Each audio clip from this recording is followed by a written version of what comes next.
Hello, family. Hello. Let me see who I got out here. I'm gonna let y'all get out here and we can proceed with the conversation. We got an amazing guest to come and speak with us. And give some great insight and give us some great information as it pertains to the Igbo people. So let me give everyone a few moments to get out here. Welcome, Ruh Hamas, Second Exodus. Welcome.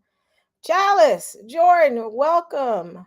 Yakoba, I hope I'm saying that right. Welcome, Tyrone, Steve. Hello. Piece of me. Come on in here, y'all. So we have an amazing guest. Like I mentioned, we have Remy. And he's gonna and I'm gonna ask him, I'm gonna make sure I pronounce his last name correctly. And I'm gonna let him introduce himself. So um everybody come on in. So let me go ahead and get started. Hello, Remy. How are you? I am fine. That's Thank great. you. Can you make sure and pronounce your whole name so I can make sure we say it right? People can pronounce it correctly. Remy Ilona. Ilona. That's what I kind of figured. Okay. All right, Remy, you all let us embrace our brother Ilona. Remy Ilona. So could you kind of tell us about yourself? Let us know something about, who you are and some of the great things that you're doing in the Igbo community. Sister E, thank you for having me. I am Remy Ilona. As Sister E has said, I am an Igbo. If you say that I'm a lawyer, you will be correct. In America, I think you guys prefer the term attorney. If you say that I'm a historian, scholar, author, which is writer, you would also be correct. If you call me an Igbo activist, you are also correct. I have written 21 books, which essentially, fundamentally demonstrated the origins of the Igbo people, and some reconnected African Americans, Caribbeans, Afro Latinos to the Igbo people. Um, what I just described is essentially who I am, and I want to add that I'm honored and delighted to be amongst you because you are kinsmen and kinswomen. I rather belong to the old school. The old school values family. No matter how long family has been separated, anytime family comes together, I have cause to rejoice because I look at a time, I envision a time when mankind will become one again. But we can only become one when we start becoming one in the family units first. And many of you guys are family to me because your ancestors lived together with my ancestors first in the Levant, that is the Middle East, that is the land of Israel. Secondly, in what we call Igbo land. Then life happened. You found yourself in the new world where circumstances brought me after 400 years of separation from you. So, thank you again for having me.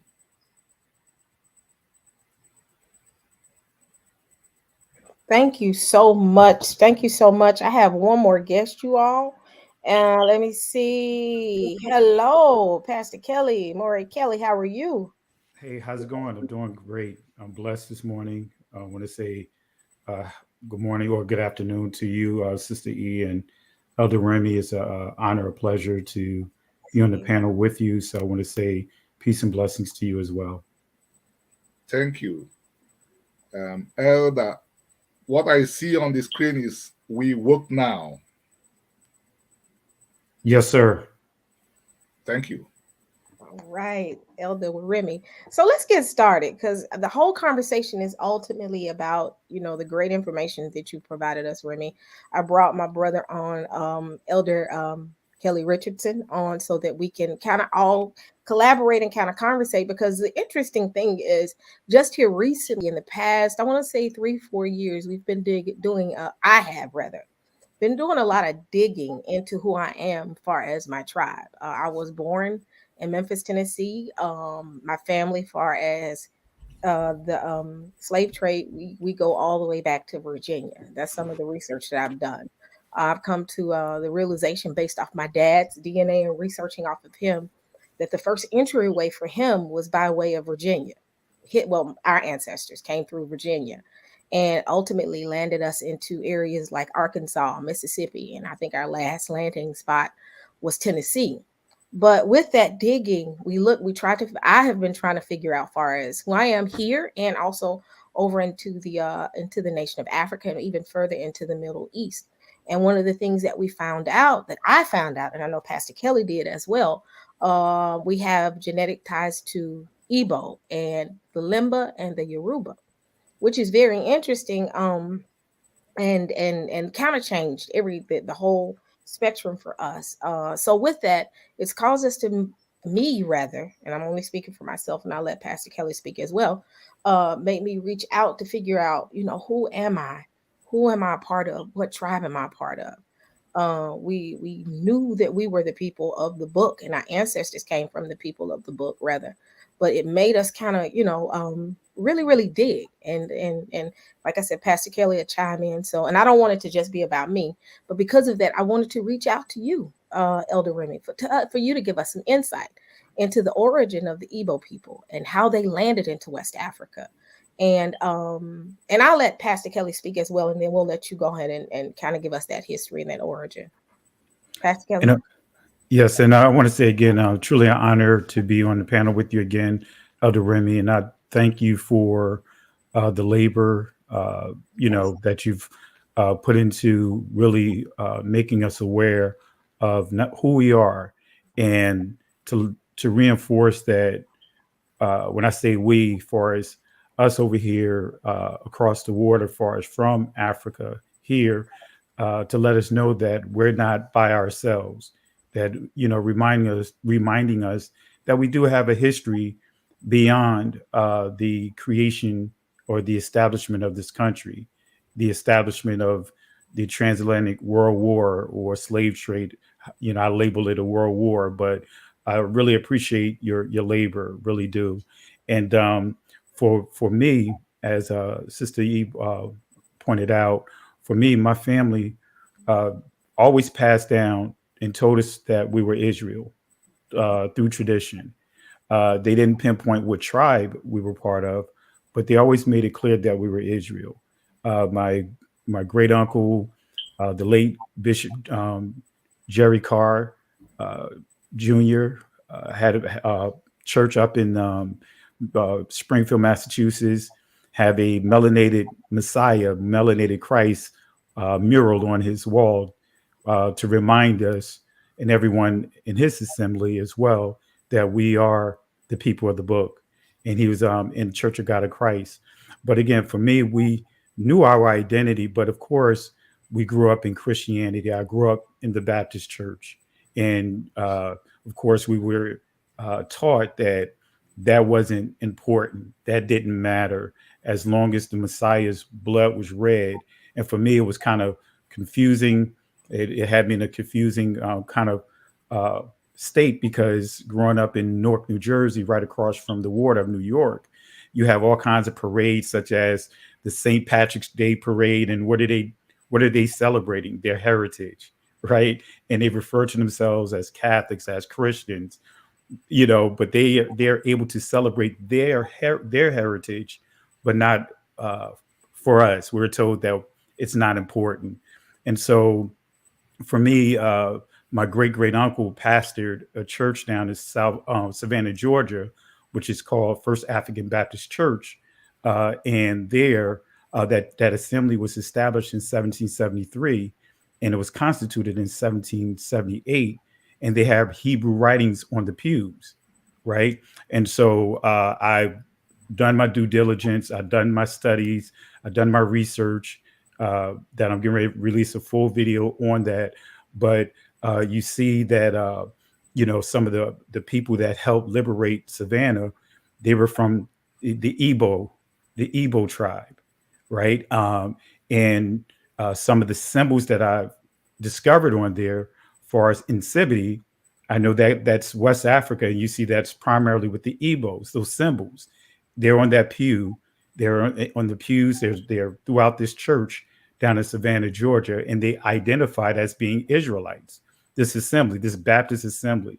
So uh, again, I knew that I'm connected to Israel by way of initially just by family tradition, but doing my DNA because of some of the naysayers who challenged whether or not I am actually connected to Israel, the ancient Israelites.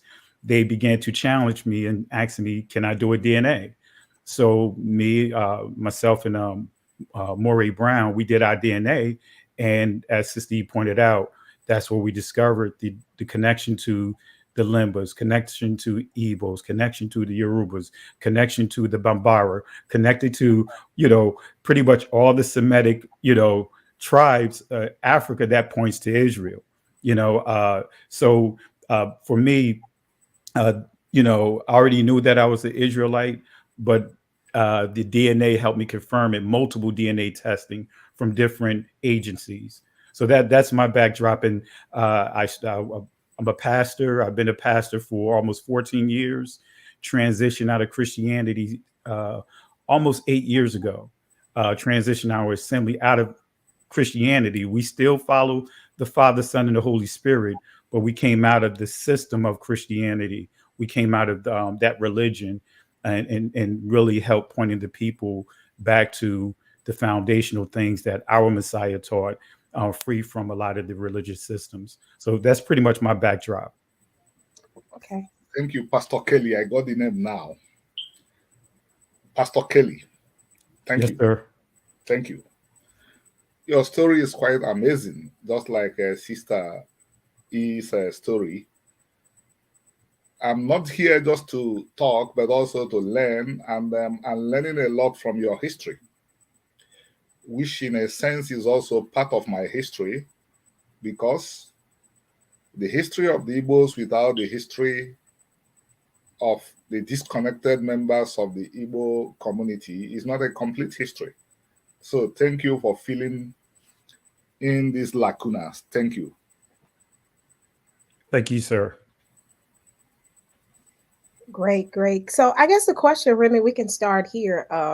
And I'm gonna also bring up that another a young man from our community by the name of Benaiah Israel. He's going to hop on as well. He's been doing a lot of deep research into the Igbo people and the Limba people, the Yoruba people, the different cultures, the different tribes, and how they are connected to us. So he'll be hopping on in the next 5 minutes. I think he's looking for his camera. So while we wait, I kind of wanted us to kind of dig into the origin. I kind of wanted you to give us the I guess the history of the Igbo people and how they are connected to us. If you can provide that information, am I asking it right, Pastor Kelly? Trying to make sure I don't leave no hole there.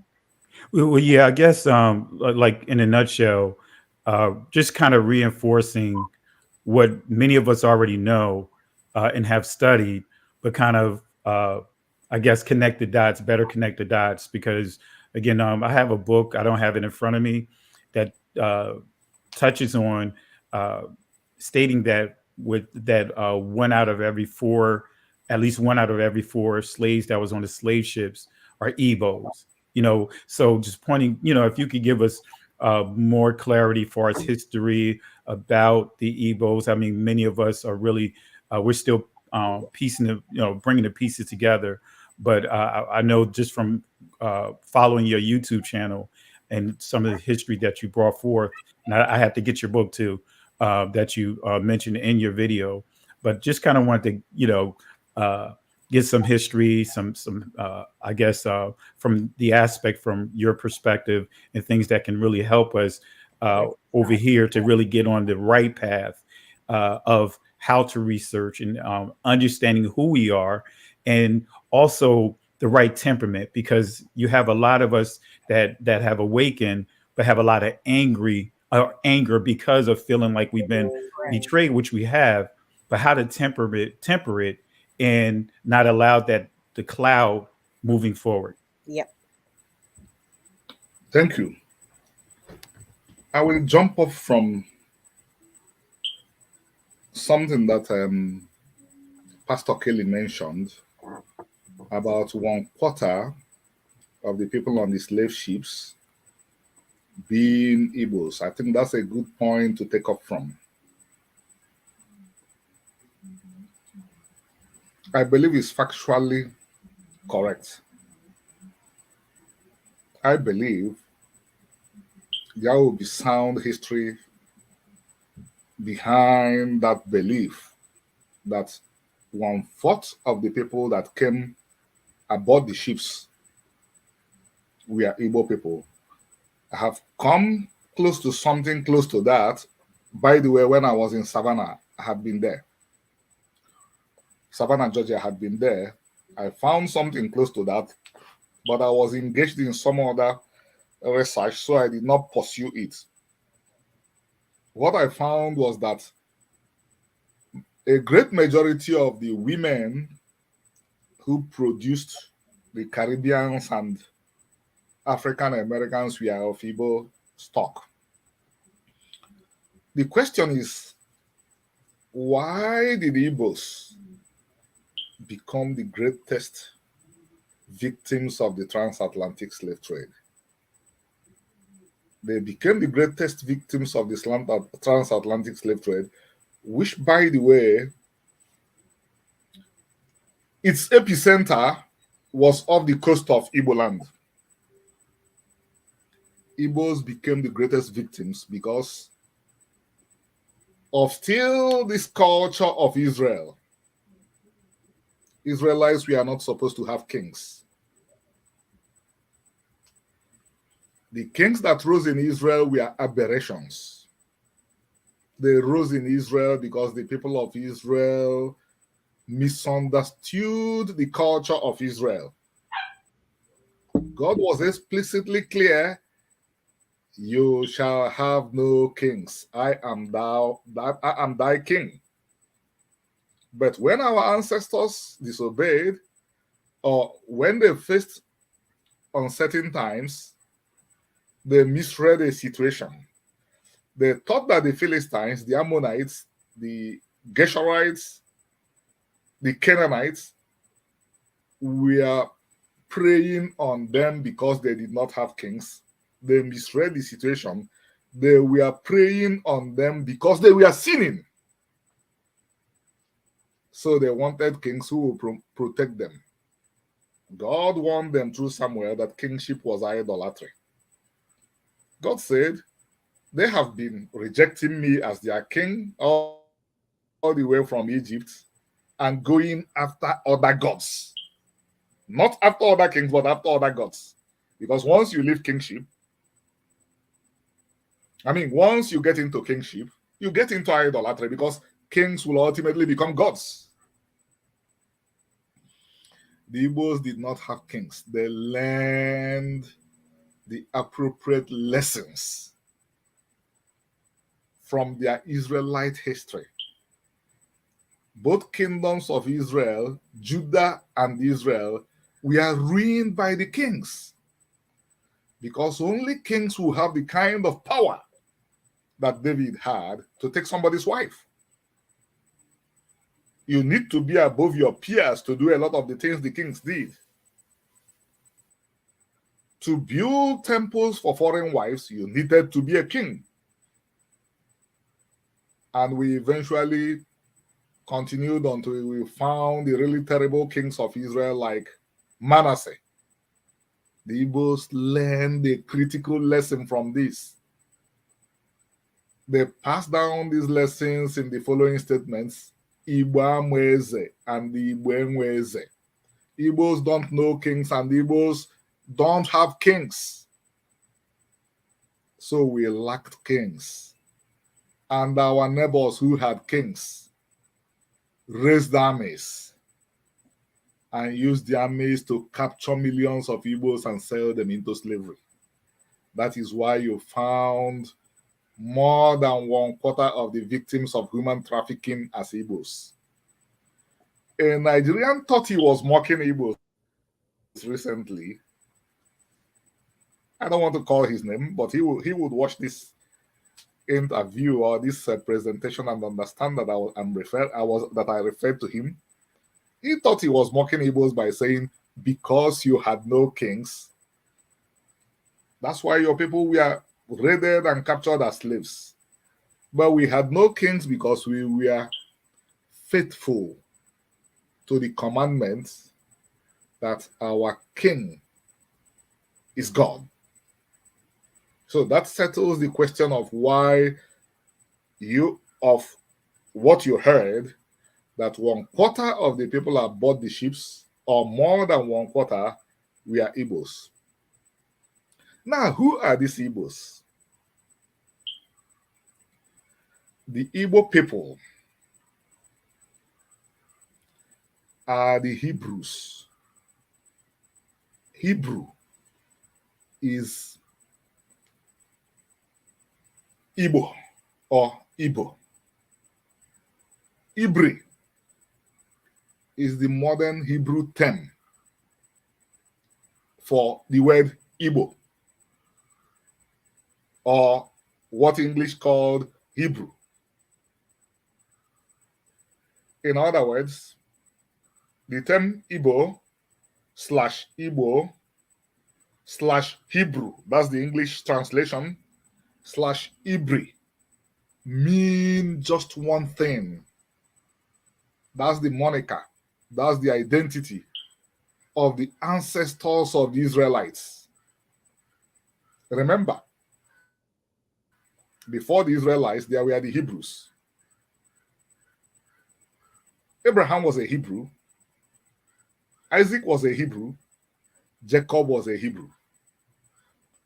But God decided to change the name of the family from Hebrew to Israel during the era of Jacob, and the Israelites began from the 12 sons that he produced. But Igbos did what? The people we are talking about today retained that older identity that Abraham used. So, when you talk about the Hebrew people, you are talking about the Igbo people. They are that section of Israel. They are that section of the Israelites that generally left the land of Israel before the other groups began to leave. This is evidenced by the nature, by the texture of Igbo culture. The moniker, what Igbos call their culture, is the only thing that comes close to a name for the religion of Israel that you find in the Hebrew Bible. What the Igbos call their religion is Omenana. Translate Omenana to English. What you would find is religion or culture you shall do in the land.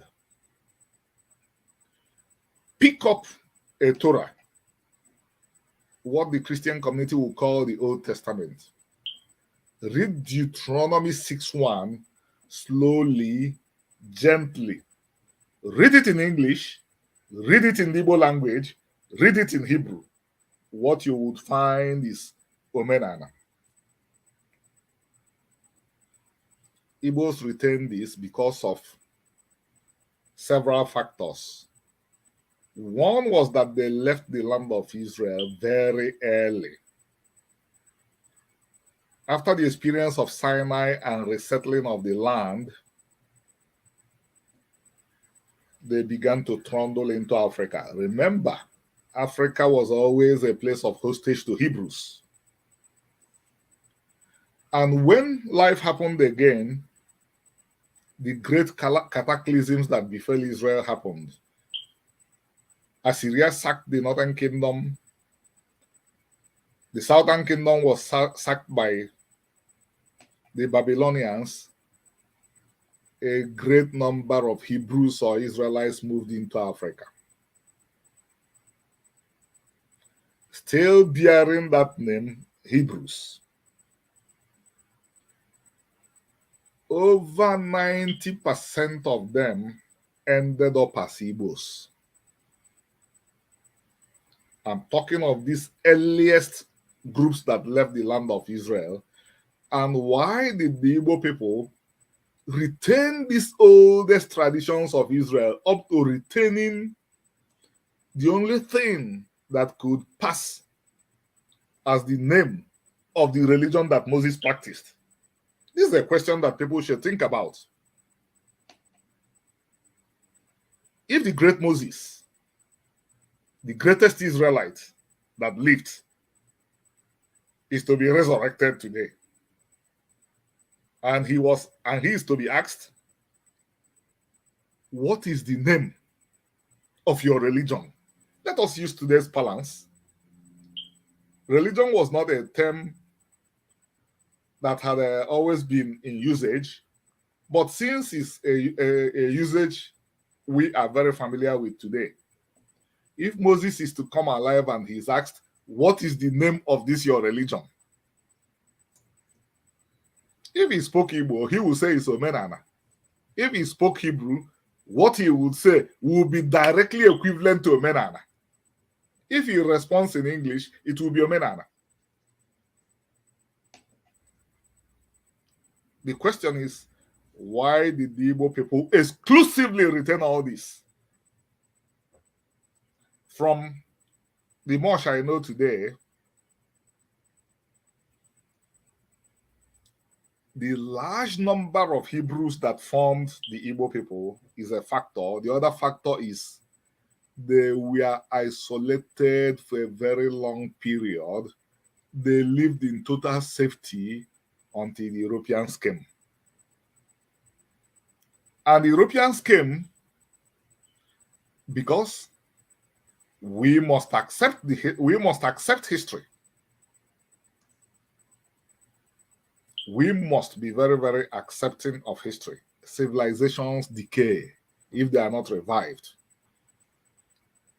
And people decay when they are not revived, when they become very comfortable. At a stage, no challenges were coming. The Igbos became a very comfortable people. And what did God say would happen when we become very comfortable? He said, when you enter that land, become rich, eat the fruits, what happens?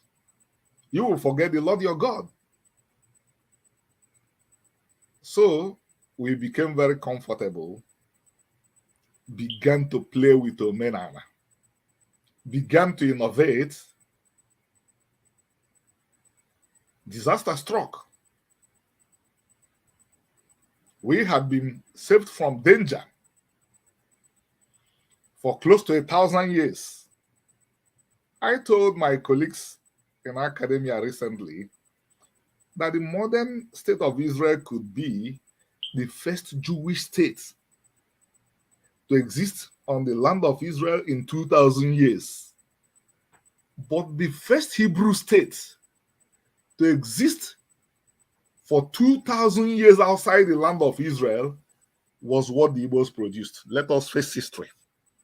I wrote about it in this book.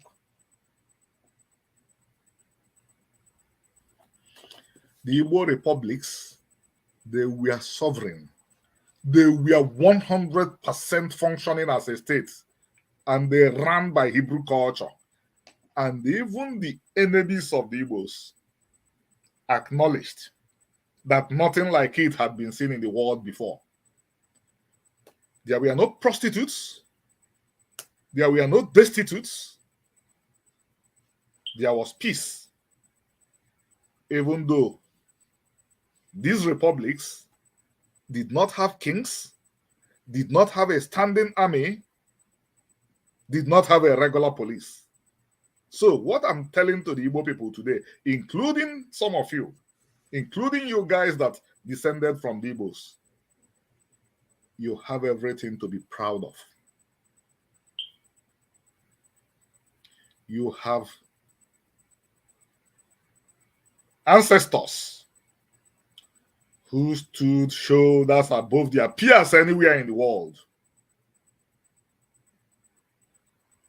We may have been brought low today, but we'll rise again because we'll bring back that culture that produced a very large entity, hundreds of republics that had no prostitution. Does it exist anywhere in the world today? It doesn't. No destitute. Nobody was hungry. There were no regular police. There were no regular army. But there was total safety. My ancestors and your ancestors produced this. So you have every reason to be proud people. You have every reason to continue what you are doing, looking for that culture to use to rebuild your communities. That is what we are doing presently all over the world. I yield on this question. Thank you. Great information. Great information. I greatly receive everything that you've said. That's one of the things that, and I'm gonna let my brothers chime in as well. That we were told in history, that we were. I hate to say this, but I'm gonna have to say it. They literally taught us they taught us that we were literally destitute. I'll say that we were hungry. We were in the turn, and I'm gonna say it. We were pretty much savages, and that's what was taught. And as we grew older, a lot of us did our own research and found out we were kings. Uh, Equiano is one of the things that we came across when we were older, that they were wealthy. They had their own land. They had their own wealth. I think Equiano's family had their own and what we would consider business now. It wasn't a thing of we were destitute. So great. Thank you so much, Remy, for that information. I guess I'm gonna let them chime in, but I also want to kind of chime into one question. If you don't mind, I want to add something to what you just mentioned. History is finally beginning to acknowledge that the first full democracy in the world started from the Igbos. It didn't start from Greece. So whoever was telling you that you were savages will recant as the history of the Igbos continue to be told. Everybody had land. That was the only place it happened in the world. Everybody had land. The first book that carried this instruction is the Hebrew Bible. Every Israelite has to have a piece of land. But where the Israelites had the opportunity to practice this culture fully was in Igbo land. Remember, Naboth and King Ahab had a problem. Why did they have a problem? The king wanted to buy his land. And Naboth said, no, I inherited this land from my ancestors. I cannot give it to you. And the wicked wife had him murdered. In the Igbo society, up to 2022, everybody must get a portion of land. So, anybody that told you you were savages, told you were savages because they were ignorant. And remember, if you want to kill a dog, you call it a bad name in order to kill it. They have to tell you lies about yourselves so that you can hate yourselves, so that your self-worth will be totally destroyed. Thank you. Thank you. Thank you. Y'all have any questions before I chime into the next one? Before I ask any questions, I know we got Oh, my but cousin not. Beneo on. So Yeah. Benaya, if you want to, say something or ask questions, feel free to do so. Oh, sure. Oh, first of all, thank you, Sister E, for allowing me to participate in your panel. And a big shalom to Elder Remy. Big shalom to Shalom, Brother Benaiah. my cousin, Pastor Kelly. Hello, peace and blessings to everybody out there. And it's funny, Elder Remy, because you probably remember this DVD, but when I first came into the truth, one of the very first DVDs I purchased was this DVD I came across. Was called Reemerging. I don't know if that one. By Jeff Lieberman. Yeah. And it's funny because I remember watching the whole thing, and I was, of course it was talking about the ego. That was the subject at hand, right? And I went through the entire video, and I didn't realize, I didn't realize you were in it, basically, until afterwards, years later. And it just occurred to me. I was rewatching it, for the first time in two or 3 years, and then the name, I just saw the name Remy. I was like, Remy, I remember that name from somewhere. And then a light bulb went off. So it's like, oh, that's Elder Remy. So yeah, praise the Most High, man. Yeah, your work.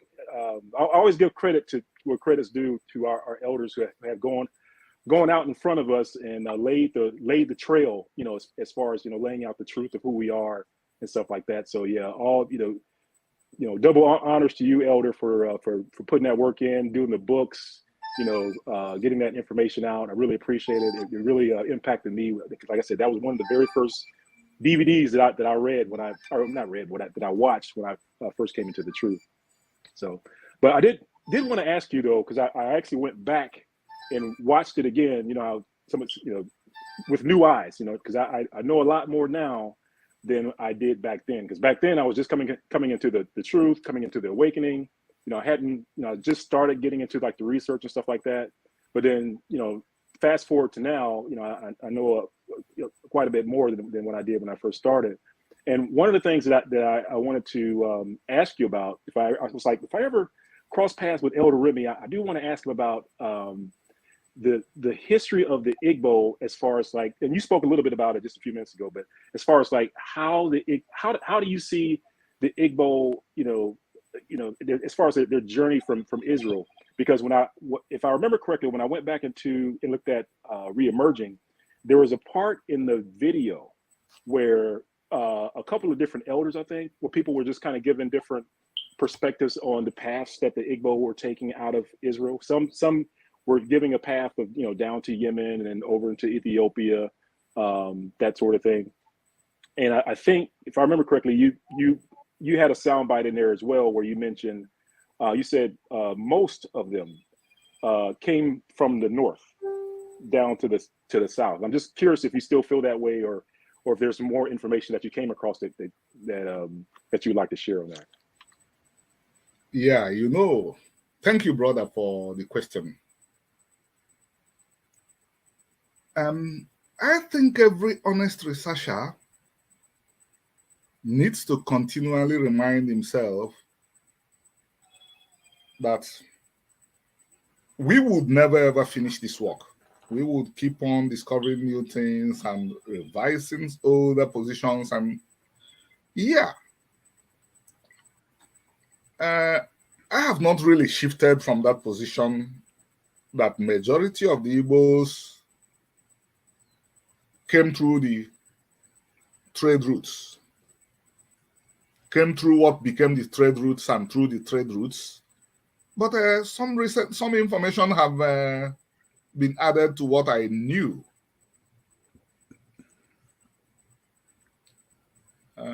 Yes.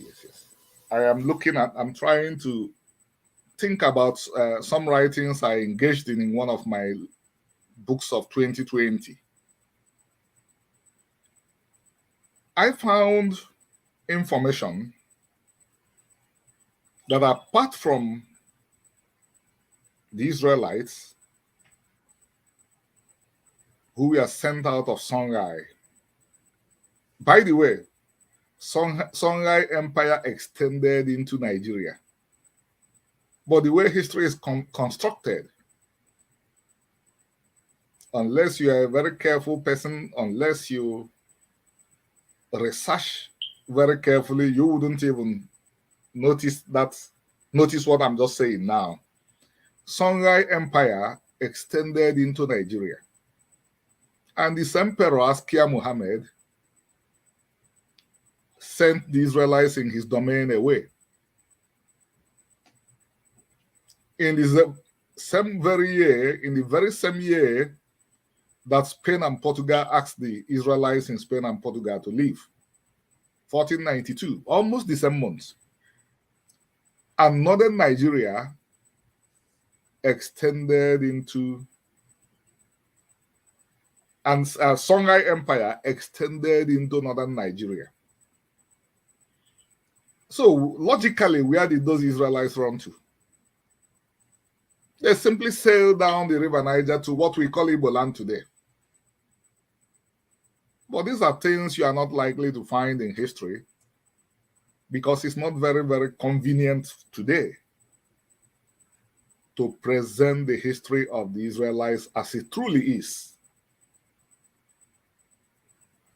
Because the history of the Israelites became part of Western history.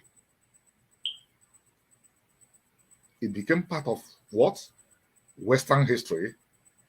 So people did not research thoroughly.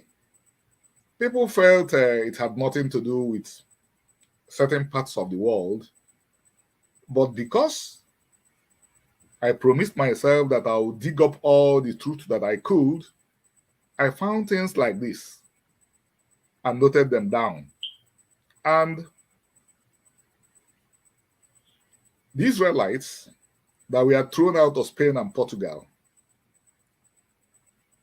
I do not believe that everything about them appeared in the books. The people that threw them out of Spain and Portugal were Christian kings. Islam had a problem with the Israelite religion. If you like, call it Judaism by then. Of course, let us use the term we can defend the Israelite religion. Islam had a problem with that religion. But what history tells us today is that they moved into Europe. Why would they go into Europe since it was Europeans that were driving them away? Why would they go towards the Ottoman Empire where there was Islam when there was the open sea before them? And I'm telling you that if they sail down the coast of Portugal and Spain, they are right there in Igbo land.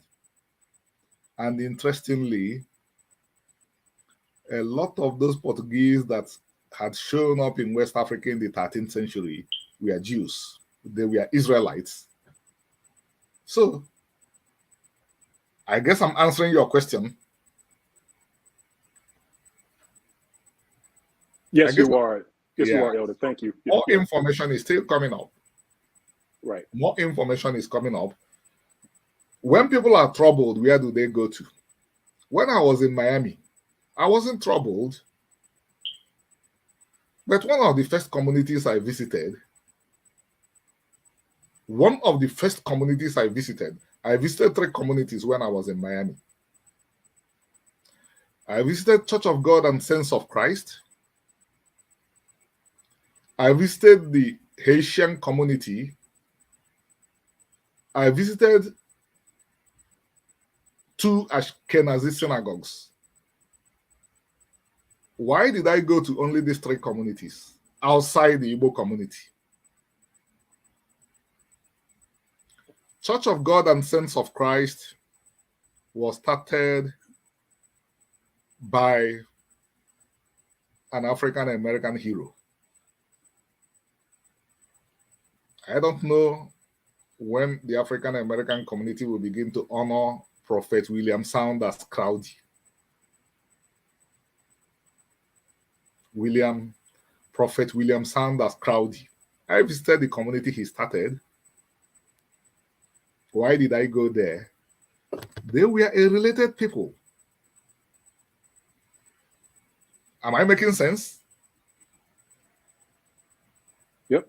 I went there because they were kings. Then I went to the Haitian community. They were kingsmen too, kingsmen and kingswomen. I visited the two Jewish communities because they were also kingsmen. So why would those Jews or Israelites or Hebrews that were thrown out of Spain and Portugal, what will stop them from looking for their kinsmen off the coast of West Africa? Why would they join the people that were oppressing them in Europe? Why would they join them? Or, the Ottoman Empire? So, Brother Benaiah, I hope I answered your question. Yes, you did, Elder. Yeah, and it makes total sense, and you're right. I agree with you 100% because in a lot of the books that I've read, like the older books, will tell you that the majority of those Israelites, did flee to their kinsmen. They fled south, and unfortunately, in a lot of the newer books or in these colleges today, they don't teach that. They teach what you were referring to just a few minutes ago, and they teach that no, they fled up north. Yeah. They fled into Europe. So for I think we know why, but they don't want to acknowledge the fleeing to Africa as far as the journey for Israelites. So yeah, I've seen that. I've totally seen that before. And also to even to that point, because Elder mentioned Crowdy, and you mentioned far as the issue for us the clash between Islam and our community, far as for practicing not the Islamic faith or practicing Christianity.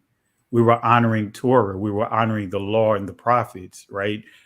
So with that being said, with Crowdy, you mentioned Crowdy, and unfortunately, the Christian church, but just to your point of those that have, carried out a number of different negative things towards our community, atrocities towards our community, we still see it playing out today because that's what I say the church used today as an argument against our brothers and sisters here in this country of stating that Crowdy is the quote founder of the Hebrew Israelite grass movement, and they use that to argue against, they use that to try to mock him, saying that he read the scriptures and he got a vision he heard from the Most High, confirming that we are the people of the book, right? But yet, in the same breath, the same ones that are attacking and really, I mean, with venom, our community, they don't have a problem when you hear these different apostles having visions, these different pastors and bishops, all within that institution having visions. We see that Muhammad, and when you read the Hadith and study the Hadith, he talks about a vision he was given. Right? We see all these other communities having a vision, but when it comes to our community having a vision, or as you pointed out, oral traditions being handed down, those things are frowned upon. But other communities can have an oral tradition. Other communities can have a vision of the Most High of Israel, which we are Israelites, and they would admit that they are converts to Israel, right? So it's so many different things that are out there, and that's some of the challenges that we face. And the reason why I pointed out and mentioned First African Baptist Church, because this assembly was together before the birth of Crowley, before Cherry was born. This assembly been around since 1773, and the original name was the Ethiopian Church of Christ. And all through this church, you see different symbols. You see, like I said, the incivity symbols there. You see that is combined with different writings. I would say variations of Hebrew, from ancient Hebrew to Solitreo, which is the cursive form of Ladino or Judesmo. We see some of even the print version, the Rashi print. We see a mixture of this formulating messages to our people as a warning. So I really appreciate you pointing that out, and just want to share, get your additional thoughts on some of the things that you've observed from your perspective, because I know that you did something that not many would do. You inserted yourself into the discussion and say, hey, you'll be willing to talk to some of those that are the naysayers, so to speak. And one of the people that they use, again, they really attack Crowdy, they attack Aquiana. They put all kinds of uh, negative things that are out there that holds no history, no basis, but it continues to push an agenda to basically, in a nutshell, slander and make our testimony, our commitment, our identity, our history, this awakening, good for nothing. So I just thought I'd get your thoughts on that. Thank you, Pastor Kelly. The situation you raised, the condition you raised, forced this book out of me.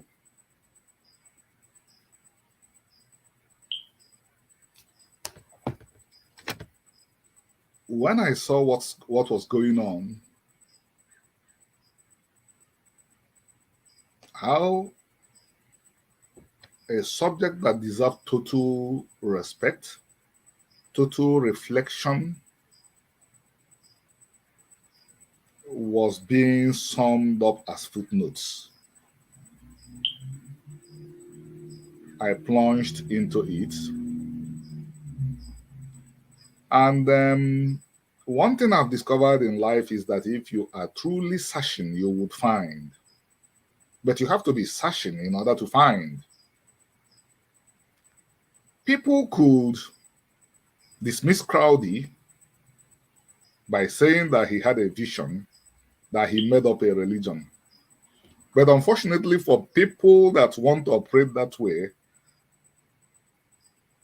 Equiano was a big bone in the truth. Equiano, Olaude Equiano, was a bone in the truth. They couldn't say the same thing about him. He simply described his religion: circumcision on the 8th day. And even before him, Olden Dop, in the Danish West Indies, had said and written exactly what Equiano mentioned, that the captives, the slaves, he was talking about the Igbos, Igbo slaves, Igbo captives, the enslaved Igbos, that they were very, very, very uncomfortable in the slave ships amongst uncircumcised people. So the people that wanted to dismiss the oral traditions of others, they found Equiano somebody they could not dismiss, because even before him, other scholars had mentioned some of the things he articulated and compressed into his memoirs.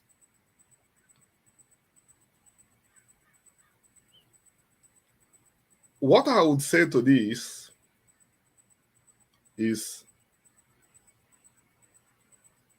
if you carefully go through the book of Genesis, you will see that God did not promise us an easy life. He said we have to struggle. This is part of my struggle on behalf of my brothers and sisters that we are cut off. This talks about the connections between the African Americans and the Caribbeans and the Israelites through the Igbos. I laid out the facts. I fill the gaps that my brothers and sisters who were captured, I filled out the gaps they could not fill because they were not they had left the continent for 300 to 400 years. And I'm telling you that nobody has been able to write a negative review. Because in my works, I make sure that I fill all the gaps, dot all the I's, cross all the T's. Ever before this came out, my works about the Igbos had come out, and nobody could say that they did not prove demonstrably, definitively, that the Igbo people are linearly descendants of the Israelites, Obadiah Alliance, the Bedin that ruled recently, that the Igbo people are linear descendants of the Israelites, then we are not the first people to take note of the facts that people thought could be ignored. They only stated a fact as a recognized Bedin headed by Sephardic Jews who would have been Orthodox if they belonged to the Ashkenazi community. So, if the Igbos, if nobody has been able to say that the Igbos are not Israelites, how can somebody wake up and say that the African Americans who have oral traditions, that they came from Israel, are not Israelites? That argument will fall flat. But what I urge our brothers and sisters to do is what I am doing and what I observe that you guys are doing too, rebuilding your communities. At the end of the day, that's what will speak for us. Rebuild and very strong communities. At the end of the day, that is what will speak for us. And I'm telling you that we still have that culture that gave the world the first democracy, produced the only entity which had existed without destitutes and prostitutes for centuries. So we can still do wonders and force people to respect us. Thank you. Question. I got a quick question, and someone has already put it in the chat. And let me make sure I ask it right because I don't want to ask it incorrectly. And it pertains to the Obadiah Alliance. And I've been hearing a lot about it in the family. I'll put it in the chat. And one of the questions I wanted to ask was how many Igbo were taken, well, not necessarily taken into slavery. And does that status, as far as the Israelites who were taken into slavery, does that status extend to us as being Israelites by way of the Obadiah Alliance? I think I asked that correctly. Speaking as an Igbo cannot stop being an Igbo. Mm-hmm. So, I would say that members of the family who got cut off have an absolute right to return. And if they return by joining an Igbo family, that acknowledgement pertains to them too.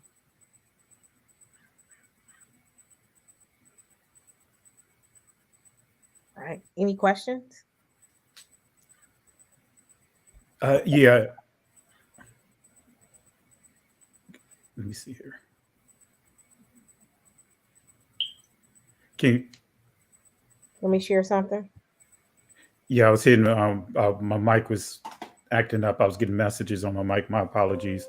Okay. And uh, Elder, and one of the things you mentioned as in regards to Equiana is some of the traditions that he pointed out that some of the laws that were being kept, and one of them is circumcision. On the And I want to on the eighth day exactly. And we know the Messiah even corrected the Pharisees when they were trying to uh, rise up against him because he healed on this on the Shabbat, and he used that very example of, hey, if the circumcision fell on the eighth day fell on the Shabbat, will you not honor a particular law that was uh, pushed by Moses, but it started with beyond Moses to from Abraham. But anyway, with that being said, uh, the question that I have is in regards to the circumcision, because in what we're facing here in this country, we're facing a lot of ridicule from the church. We're also facing a lot of ridicule from what is called the conscious community.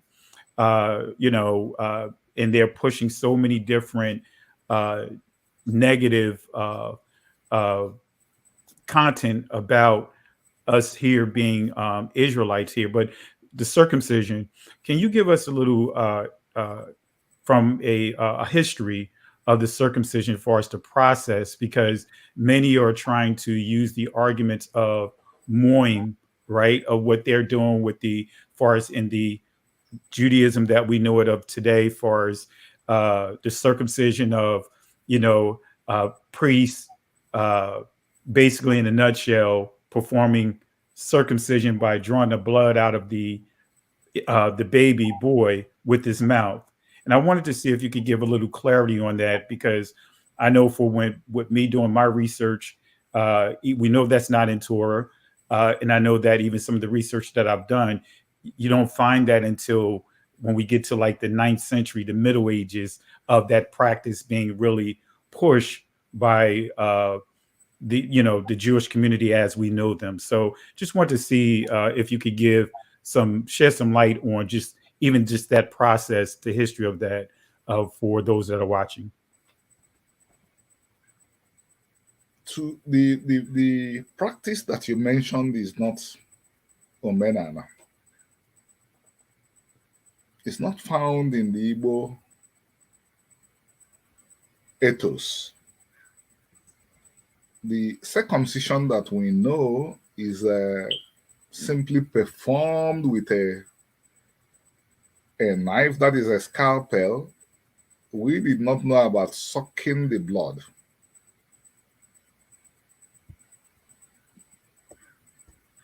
Thank you, Elder. I appreciate it. And I just wanted to, because I know there are those that are watching, and just wanted to get that on record, because they are trying to take a practice that did not originate with uh, our people. That I did not find it when I researched the circumcision within the Igbos. I didn't find it within the Limbas.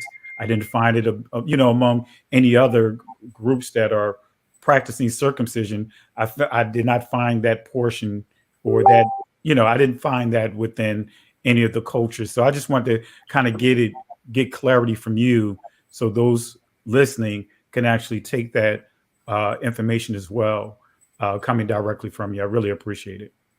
Thank you.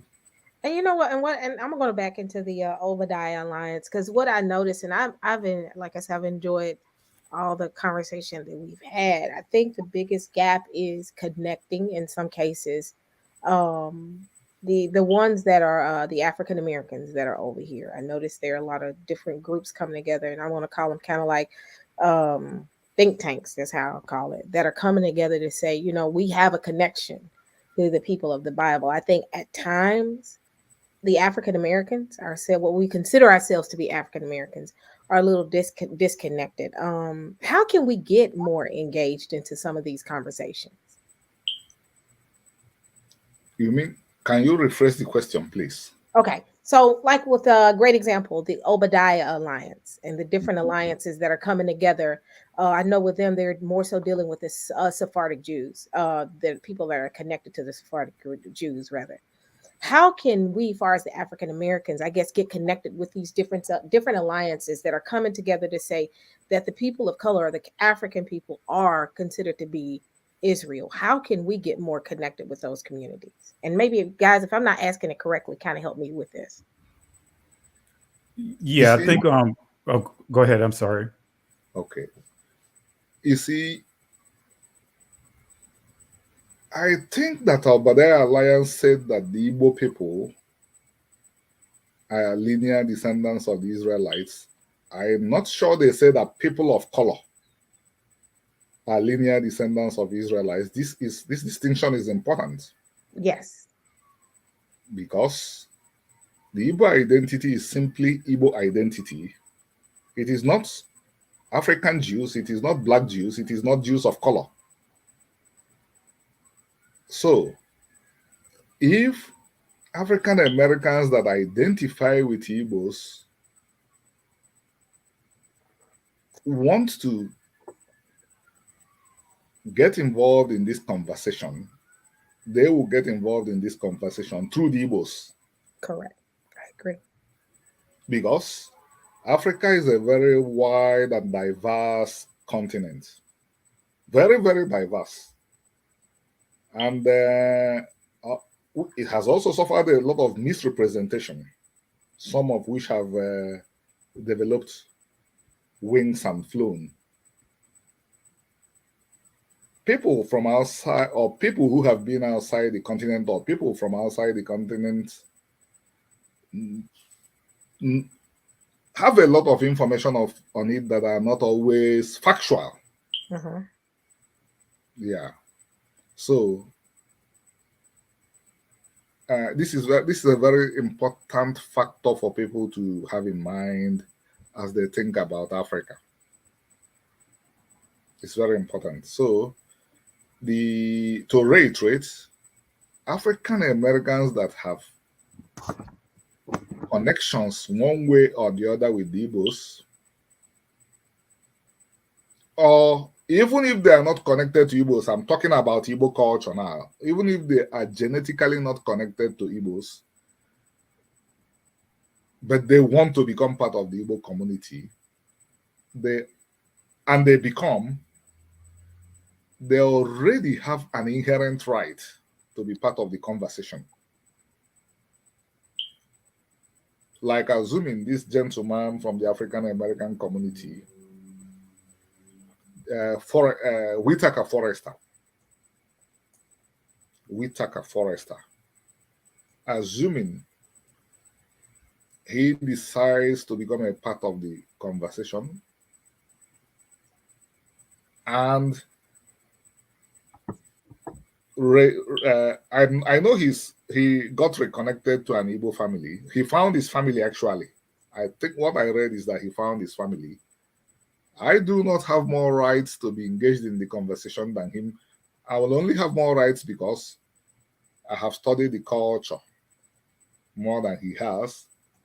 But if he immerses himself in the culture as I have immersed, he has all the rights that I have as an Igbo.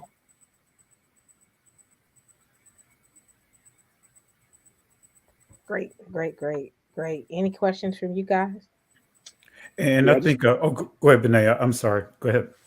oh, okay. You sure, cousin? Oh yeah, yeah, Okay. absolutely. Yeah. Okay. Well, I was just going to follow up the question with Elder Remy, because I think yesterday, and I think Sister, I think I may have sent you the link on this one too, but if not, I'll send it to you later. But I came across I think there was a video where there were some elders in Igbo, and I believe the gentleman's name, it was like Rabbi Shapiro. I may be messing up his last name there, but he was sitting in the middle. He's a Ashkenazi Jew, and he was sitting in the middle of a group of Igbo elders, and a couple of things. Of course, he was asking about hey, elders, tell me about your origin, pretty much the same standard questions, tell me about your origin, tell me about your culture and that sort of thing. And a couple of things that kind of stood out for me during that interview, and one of which I want to ask you about, and that is during the interview, the elders were talking about, they were trying to get, put books together, trying to educate their people, but they were the funding. He said they didn't have the funds to do the publications, and they were looking to the Ashkenazi Jew to help fund it, because they said something. I'm just going to paraphrase. They were like, "Well, I'm glad that you're here, because now that you're here, you can help fund us and get this information out." And I wanted to get your insight on that, as far as how do you view our relationship with the Ashkenazi Jew? Because I think, just speaking from my perspective, because I can't speak for all the Black folks here in the Americas, but from my perspective in my studies, what I found was that the dynamic or the relationship between, how can I put it, we so-called African Americans and the Ashkenazi is dicey. And what I mean by that is that in our history here in America, they have played a role in certain events, such as slavery and certain other things like that here in the States. And for some of us, we are skeptical. I think by nature, a lot of black folks here in the Americas are skeptical of the white hand anyway, because we're under persecution constantly. I don't know if our history makes it over to the continent, but we're always, you'll see people you'll see us getting gunned down in the streets, right? You'll see, Pastor Kelly was talking about some of the stuff that happened earlier in our history, like in the early 1900s, there was a lot of burnings when a lot of the Black communities were prospering across the country, right? Across the country, we had a lot of our brothers and sisters, our forefathers, when they came out of slavery, they were prospering. We were taking over Congress. We were taking over government. We had over 600 positions in government, like in the early 1900s or late 1870s, 1800s. And in one fell swoop, that was erased because of the hatred that the Europeans had for our community. They just totally wiped it out, and that was just part. I just give that as an example of the persecution that has happened to us over and over and over and over again. And just to say that it leads to us being very skeptical of the white hand. Like when we see, an Ashkenazi Jew show up, or if we see, just a general European show up with a handout, we, here, and you guys keep me honest, but here in the States, we know that there's usually something behind that. You know what I mean? Like usually there's a catch to it that we don't want. And so I want to get your perspective on the relationship that you see the Igbos fostering or nurturing with the Ashkenazi Jews, because in our history that's been problematic. Thank you. This is a very good question, and I hope that my response will get us to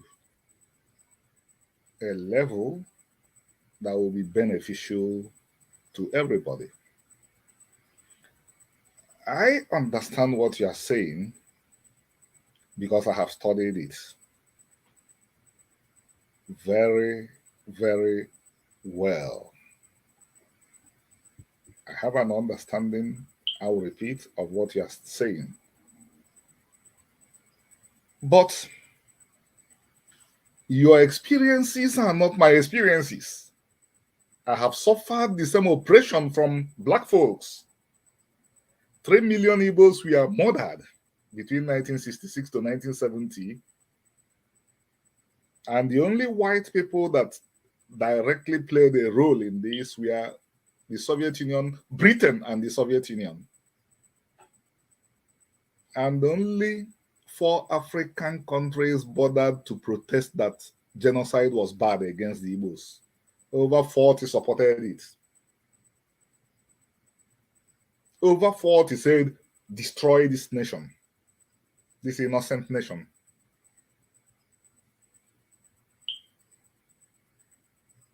I feel like crying. So, in your own part of the world, color defined who was a friend and who was not a friend. In my own part of the world is different. Culture defined who was my friend and who was not my friend. Many Ashkenazi Jews died defending Igbos.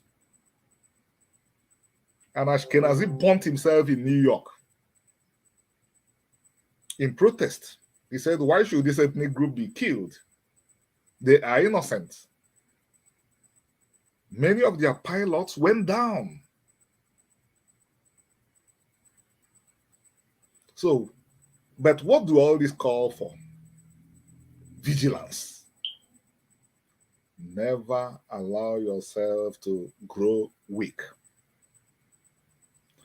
Never allow yourself to be dependent on anybody.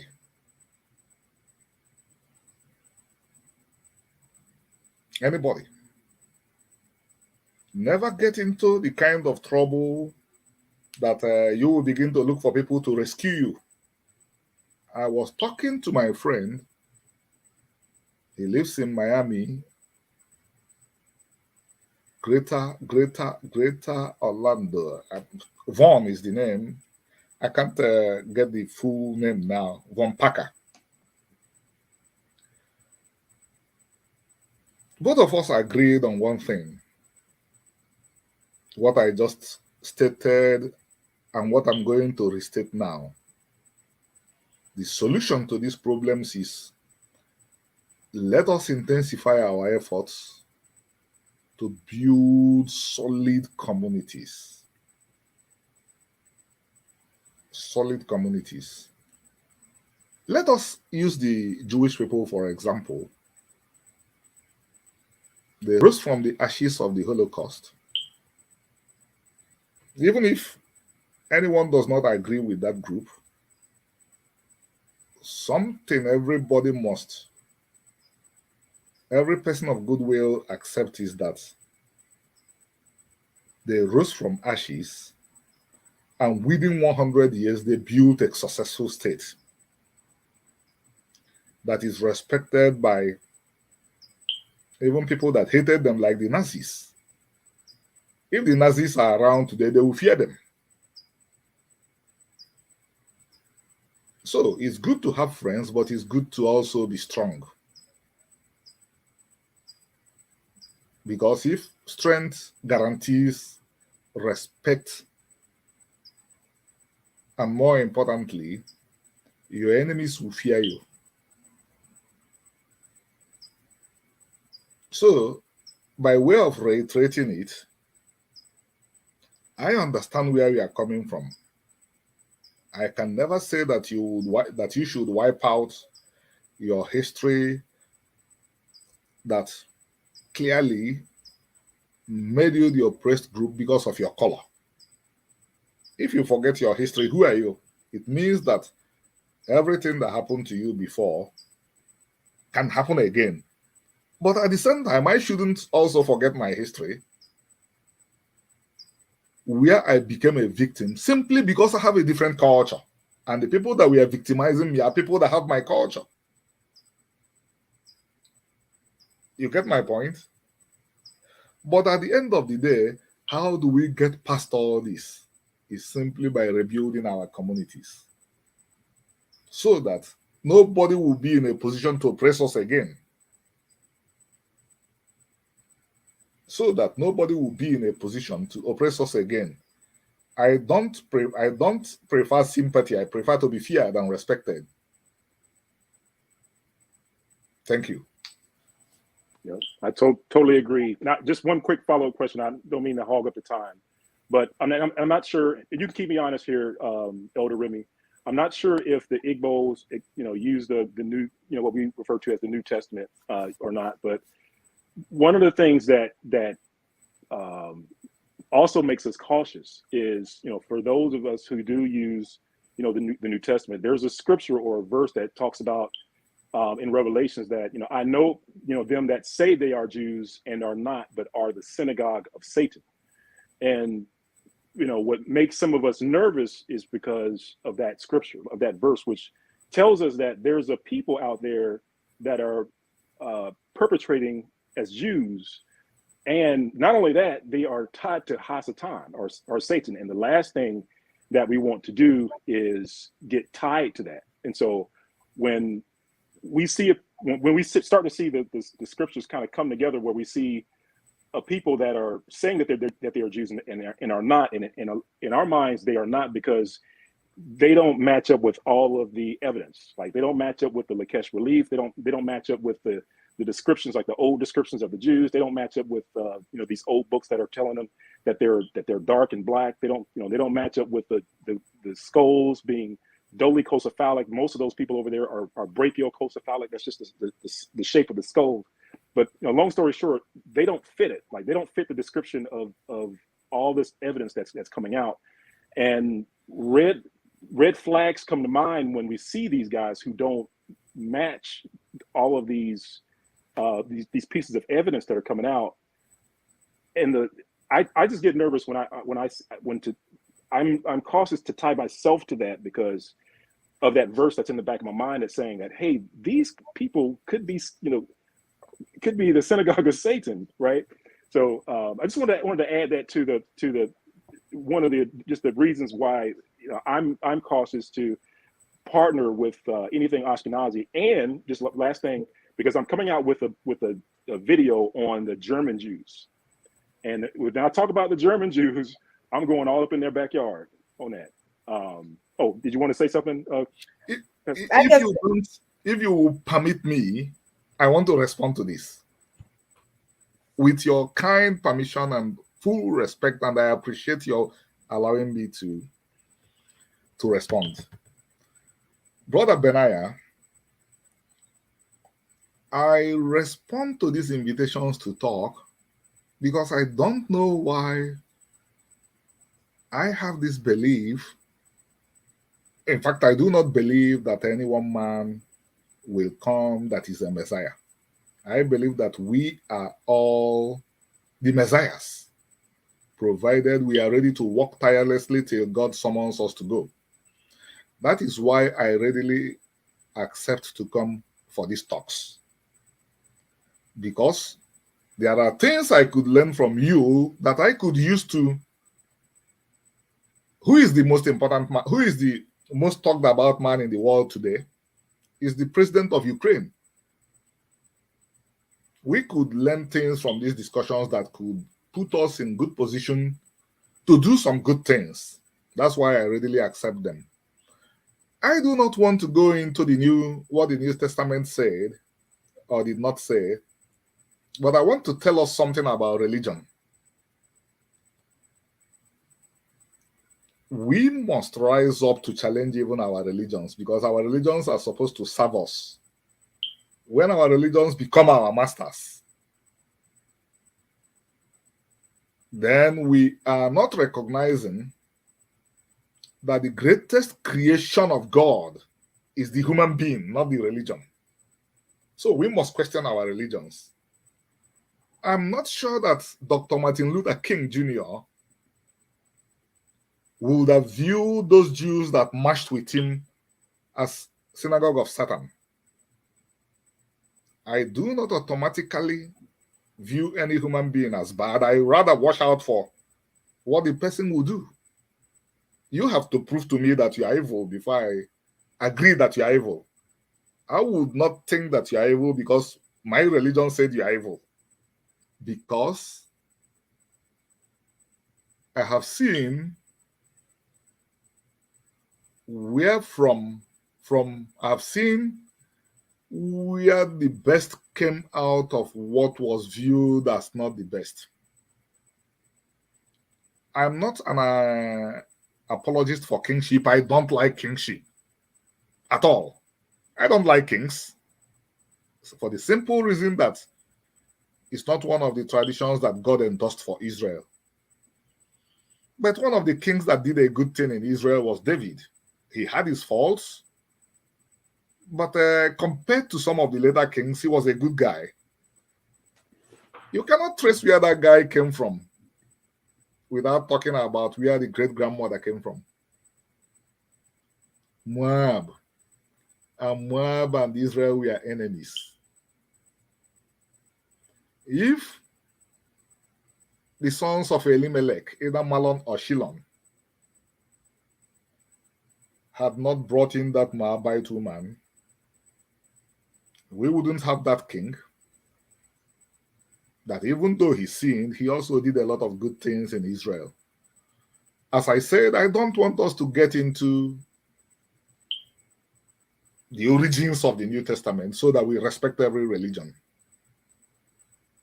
But if we get into it, one is that at the end of the day, we may be disrespecting a very important religion, and we have that responsibility to respect religions as you respect humans.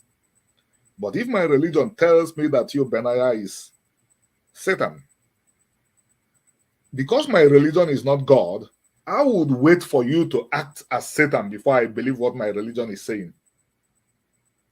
Thank you. Appreciate it, Elder. And I just want to piggyback off of what Benaiah mentioned. And you said something that was key. You mentioned how your experience and many of our brothers and sisters that are currently in Nigeria, currently over in Africa, their experience is different from our experience here. That's very key because I will say it not, and I pay attention to world history. I pay attention to how it lines up with the text, the holy text, the ancient text. And I do agree that religion can be a tool of destruction that's used to bring separation.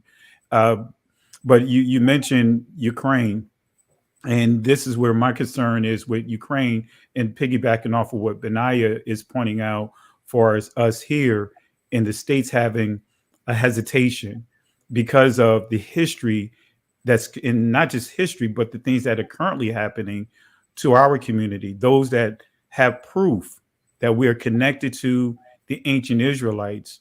We're not being protected by the ADL here, which is the Anti-Defamation League that's in place to protect the Jews here in this country. But a lot of the things that we've been subjected to, we should be protected by them per se. And then when we look at the Ukrainians, and I'm seeing the stories of Nigerians over in Ukraine being treated a certain way, and I'm seeing how when I read the Peace Corps, when I go to their website and they're warning us if we choose to go over and want to volunteer and help that community out, telling us, well, we're going to face the racism that we're going to face over there because 90% of them are not used to seeing a person of color, and you're going to be called monkeys. You're going to be called all these different things. And it's right on their website. And I think that's where, for as Benaiah pointed out, how many of us are kind of cautious because I'm a firm believer. If we don't understand history, we can end up repeating history. If we don't understand the errors and mistakes, we can end up, perpetuating those same mistakes.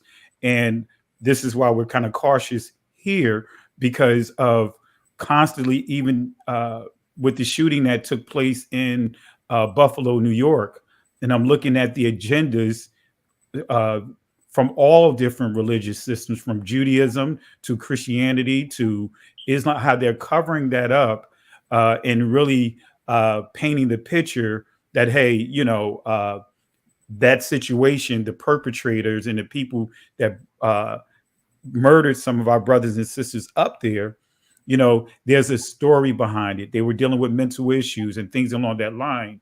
But then when we have our brothers and sisters actually murdered by law enforcement, now they are demonized by through court of public opinion, through the same media, and the perpetrators are actually victimized. So I think that even to that point, and I definitely understand religion from the perspective of what you explained, even from understanding Messiah, understanding deliverance. We see in the scriptures in the book of Judges, we see deliverance every time Israel went into a captivity. The Most High raised up deliverers from within the community. So we definitely, I definitely understand from a biblical perspective, even the term Messiah or Mashiach, however you want to pronounce it. We see that the priests were referred to that. We see that David had that term referred to him. But then we know that ultimately the Most High was going to use the Messiah that's going to liberate his people. So, but again, for me, and I think as Benea pointed out, what makes the challenges here is that we've been suppressed so hard and so much by not just, by religious institutions, starting right there from those that are teaching what we know of Judaism today, right? Christianity today, Catholicism today. We're dealing with a how can I put it, a uniform attack towards our community. We have conscious community now joining in with the fight and teaming up with Christians and Jews and all these different people coming at our community just because we are coming to the understanding that we are the people of the book. Even everyone on this panel, we not being belligerent towards anyone. We make it clear that we believe in the Father, we believe in the Son, we believe in the Holy Spirit, we believe in all those different things. We believe in keeping, some believe keeping the feast days. I do. I believe in keeping the Shabbat. But even then, we're not malicious. We're not pressing ourselves on anyone, but yet we still come on the receiving end of this ridicule. So, and I think Sister E was alluding to this as well. What protection do we get? What protection do we get as we continue to, as many of us are recognizing that we are connected to the Igbos, we're connected to the Limbas. What reassurance do we get here? When we're dealing with the persecution that we're dealing with, and I commend you for the video you did a few months ago when you challenged one of the individuals that have a platform that's solely, it seemed like the sole purpose is to come at our community. And I commend you on that. But I guess our question kind of is, is there other protections internally to protect and help even confirm those that are here that are agreeing that we are Limbas, we are Igbos? Is there something that we can get here that's tangible that we can say, hey, we've been, we have a certificate or something to say that we've been confirmed to be part of this tribe, part of that tribe, part of this group. We're confirmed, and this group have been proven and confirmed to be ancient Israelites. So I know that's a lot to kind of unpack, but I just thought I'd, kind of piggyback off of Benaya, and I think Sister E was also alluding to that as well. And I just want to kind of bring it all together. Thank you. 1 second, please. I'll be back after half a minute. Okay. Yeah, this is the book, Sister E, that I was referring to, that I ran and got, because I was like, hey, this book right here talks about a quarter of the our brothers and sisters on those slave ships were of Igbo descent. So I just thought I'd put the book up on the screen, and I just purchased this book as well. So go ahead, Benea. My apologies. You purchased one and didn't purchase me one? How dare you? I'm just So I got to have a physical copy, so I ordered the physical copy, and I ordered the Kindle version as well. But yeah, great discussion. Yeah, my phone is at because I couldn't get the camcorder on my computer to work, and so now I'm on my phone. So now my phone's down to like 10%. So I'm going to switch back over to my desktop, but my desktop doesn't have the video. So just to let you know, I'm just going to go audio only. Okay. Cool. Just let you know. Okay. Sister E, I thought you wanted to talk. Yes, and I think that's the same thing with Pastor Kelly. I think with an alliance that everybody's speaking of, there's a level of protection with that alliance. I think that's why I can speak for myself, and I know everyone else feels the same, is within that alliance disregarding my culture. My culture ties to a Messiah, the Messiah. And a lot of people, when I come across the other cultures, and that being the ones that tied to the Ashkenazi Jews or different Jewish communities, I've come across the concept of there is no Messiah. That's one of the things that I'm very skeptical of when, especially when I hear that scripture. That scripture makes me the one that Benaiah brought up, the synagogue of Satan. The synagogue of Satan to me is anyone that rejects that, and that's the biggest part I think that I'm very skeptical of when I come across someone to say, because I've come across certain ones in the communities to say, you know, you all are welcome. Well, I'm welcome if I keep my faith, or do I have to drop my faith? Because my culture is one thing, who I am, but my faith is really who I am. So that's my skepticism far as that, and how other cultures have treated us far as when we try to align with others. So Okay. So much to unpack, as Brother Kelly said, but I'll do my best.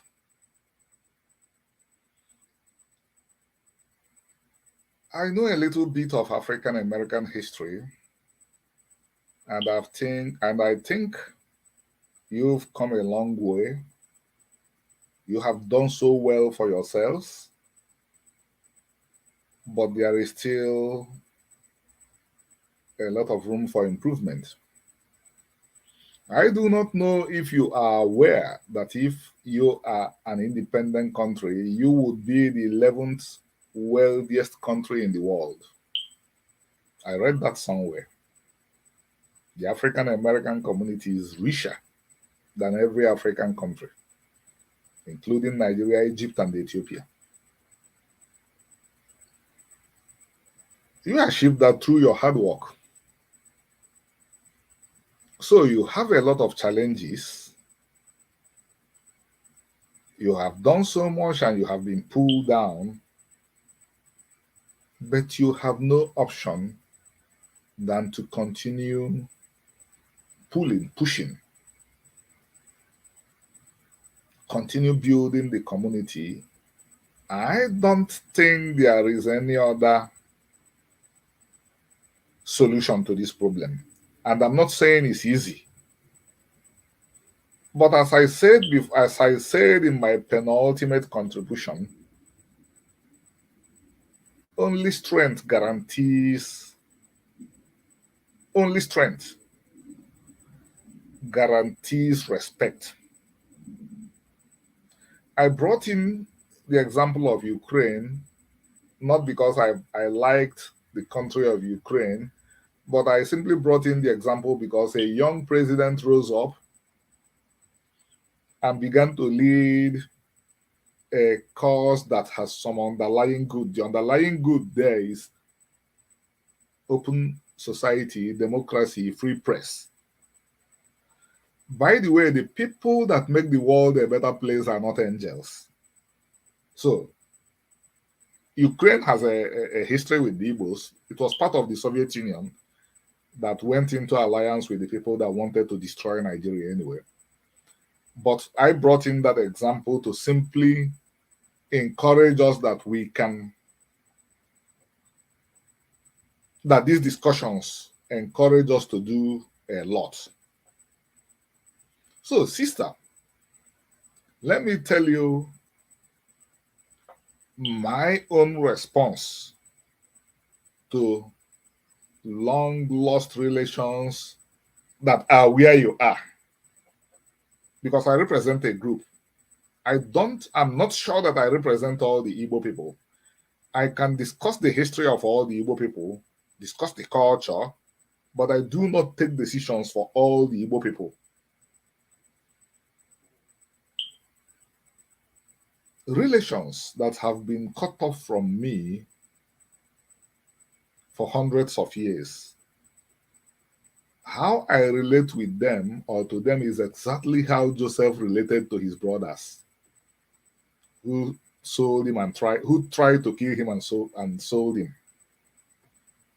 I do not believe in the Christian Messiah. It's not part of my belief as an Igbo. But I do not shun my relations that believe. We relate on a cultural level, we relate as Igbos. We find unity in the things that we have in common. And those ones we don't agree on, we leave them for now. So, and I think Obadiah Alliance will be in a position to also say its piece. But I know that Obadiah Alliance works very closely with Omenana Defenders, which is the group I work with. And our stance is, if relations want to embrace us, like Joseph, our responsibility is to welcome relations first. Ask them, how have you fared? Find out if they are sick. Find out if they are hungry. See what you can do to help them before you get into their beliefs. And one thing I must note, because it's important, is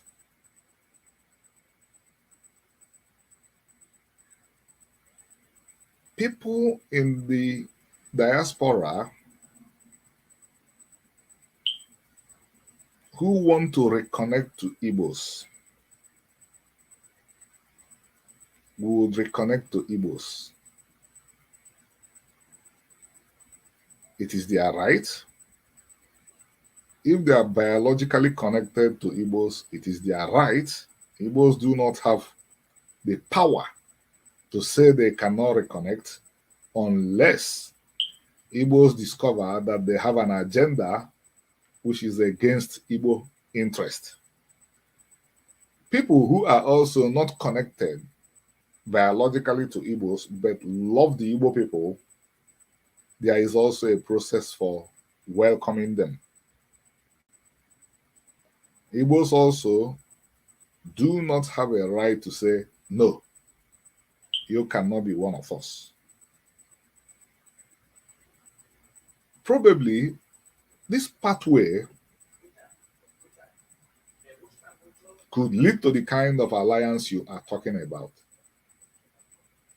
Because alliance is actually held. Ukraine is withstanding Russia today because of the Western alliance. But to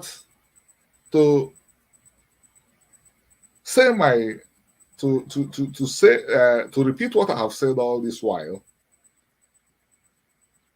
unless you tell me that you have found a better way, I still think that the way to go about this thing is to continue building.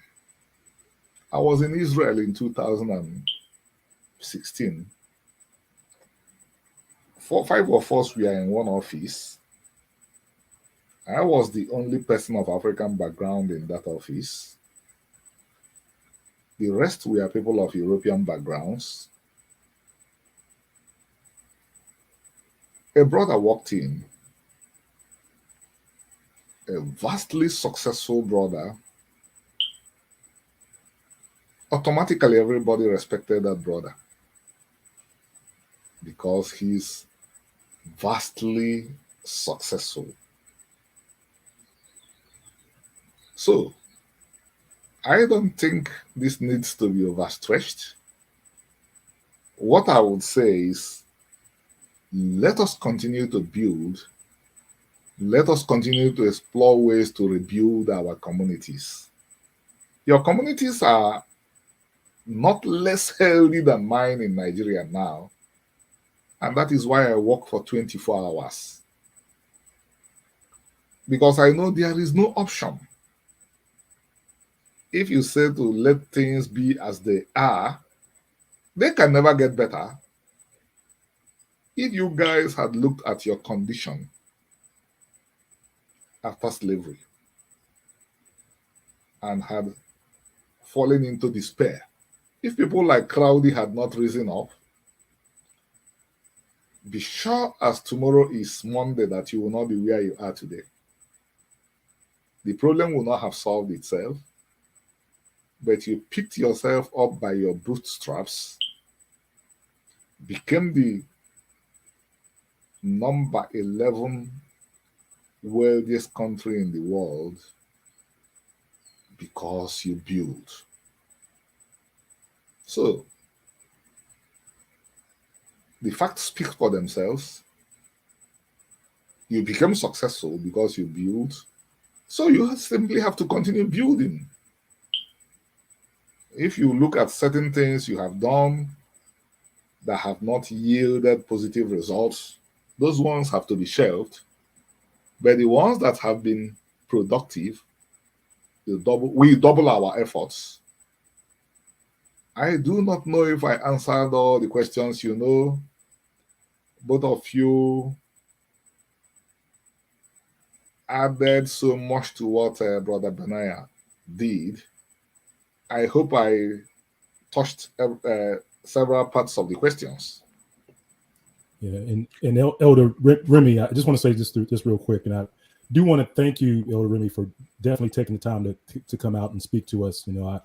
I appreciate, I love your voice. I appreciate your heart, because I know where you're coming from, and I look upon you as family. The Igbo people are my family. Thank you. I truly want you to know that. And it's just that with us being separated by the many miles of ocean, there are certain just certain things that happen to us here over in the States that, if you want to truly understand us, I just feel as though we have to kind of put it out on the table. And for example, I do want our brothers and sisters in Africa to know that part of our awakening wasn't just us just waking up and realizing that, hey, we're Israel, but part of that awakening, for me was also realizing that not only were we expelled from Israel, or not only did we leave Israel, but our identity was stolen. Like it was twofold, right? It was like we left, but then someone else stole our identity.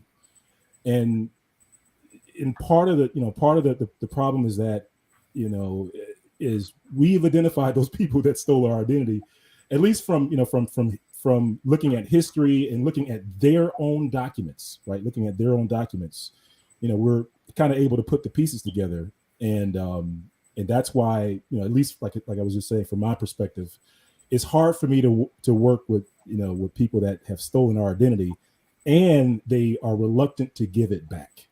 And what I mean by that is that when we started awakening, and we started doing videos, and a lot of our brothers and sisters were putting out books and doing seminars and stuff like that, one of the biggest detractors, like one of the biggest people in the crowd, one of the naysayers in the crowd saying, no, you guys aren't the people. And I hate to say it this way, but we're the Ashkenazi. Like when I was teaming up with Brother Ron Dalton Jr., and we were going to different places, different cities in the United States, some of the flack, some of the detractors usually came from just one or two places. It was either the Ashkenazi Jews, or it was either, of course, like the white community, to put it bluntly. So, with that being said, like I said, I just want to express, some of the challenges that we're running into, some of the roadblocks that we're running into, and why I'm cautious, because like I said, it's twofold. Not only did we lose our identity, but it was stolen. And then the second part of that was that, the detractors from this truth getting out is the group that you're working with, or the group that's over that I see over in Nigeria, working with our brothers and sisters. So I just want, like I said, I just want to put that out on the table. I'm not really trying to convert anybody or anything like that, but just want to let folks know, as this message goes around the world, that we here in the States are dealing with some things, and we're running into some roadblocks, and we want you all to understand. But I love you guys, and just like I said, thank you for taking the time, and I love you so much, Elder Remy, and I wish prosperity and blessings to you, my brother. Thank you. And honestly, I'm also learning from you, and I appreciate everything you have said. And what's going to save us is more information. I think the complaints can go round. If you go back to books written about, if you go back to books, or rather, if you come to the continent of Africa today, outside the Igbo community, you can write this down and investigate. Outside the Igbos, no community in Africa can find books that are 60 years that mention circumcision on the 8th day. Groups that had nothing to do with the Israelites in Africa were recognized more than the Igbos in books. But we are in Africa, we know those communities are not Israelites. We know they are not. So are the Igbos going to say that their identity was stolen? I repeat what I said for emphasis' sake. I know hundreds of communities in Africa that had nothing to do with the Israelites. They cannot produce any writing that mentions circumcision on the 8th day. Any document that is 50 years. But you would find documents that are 200 years talking about Igbos and circumcision on the 8th day. But I have spent 25 years studying this subject and publishing on it. Thousands of books written 5 years ago, 10 years ago, talk about them as Israelites, and they don't talk about Igbos. People are simply repeating errors, mistakes. So, Igbos are going to get angry with the people that suppressed their own story and began to highlight stories of false claims. That's what it amounts to. Outside the Igbo, the Sephardi, the Ashkenazi, the Mizrahi, the Jewish communities, you are not going to find any community that circumcision is mentioned in connection to 200 years ago. But where are the Igbos in that story today? Where are they? I didn't think we would get to this level. But why I'm getting to this level is to highlight the point again that this is a war we have to fight for ourselves. Nobody is going to fight this war for you. If you feel that your identity was stolen, you have to take back your identity and live your culture. If you feel that your identity was stolen, you have to take back your identity and live your culture. And that is what we are doing in the Igbo community today. As I said, there are up to 50 million persons that are Igbos today, that describe themselves as Igbos today. I do not determine what all of them do. But I know that what Remy, Ilona is doing and what Women and Defenders is doing, we have taken back our Israelite identity and we are rebuilding our communities as Israelite communities. And even though we are doing this with our own resources, our arms are open for whoever wants to work with us. Anybody that wants to work with us is welcome.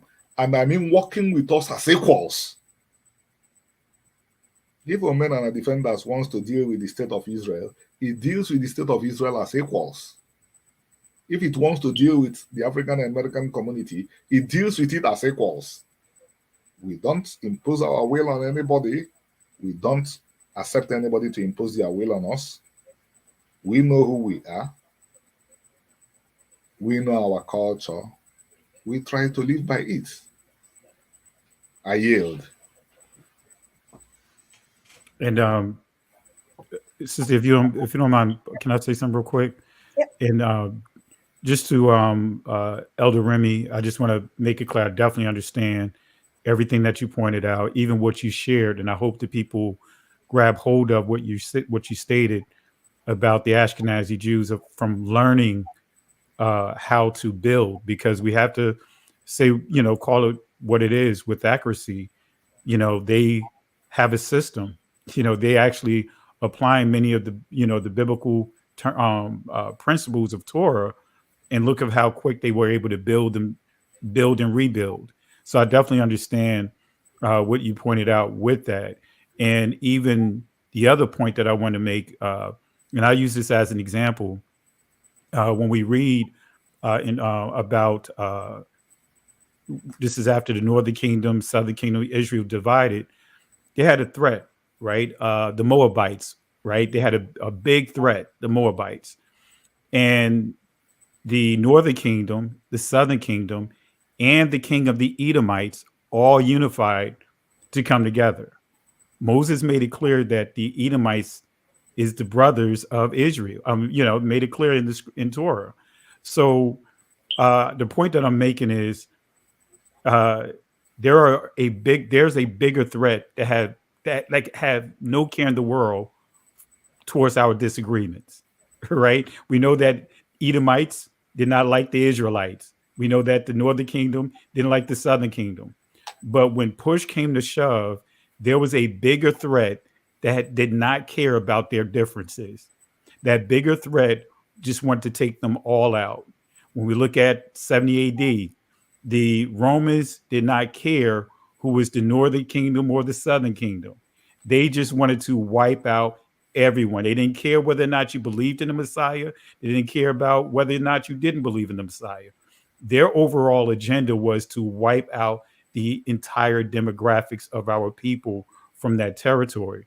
And so when we think about Buffalo, that shooter, he did not care whether or not we were Messianic, non-Messianic. He didn't even care whether or not if you were Islam or not.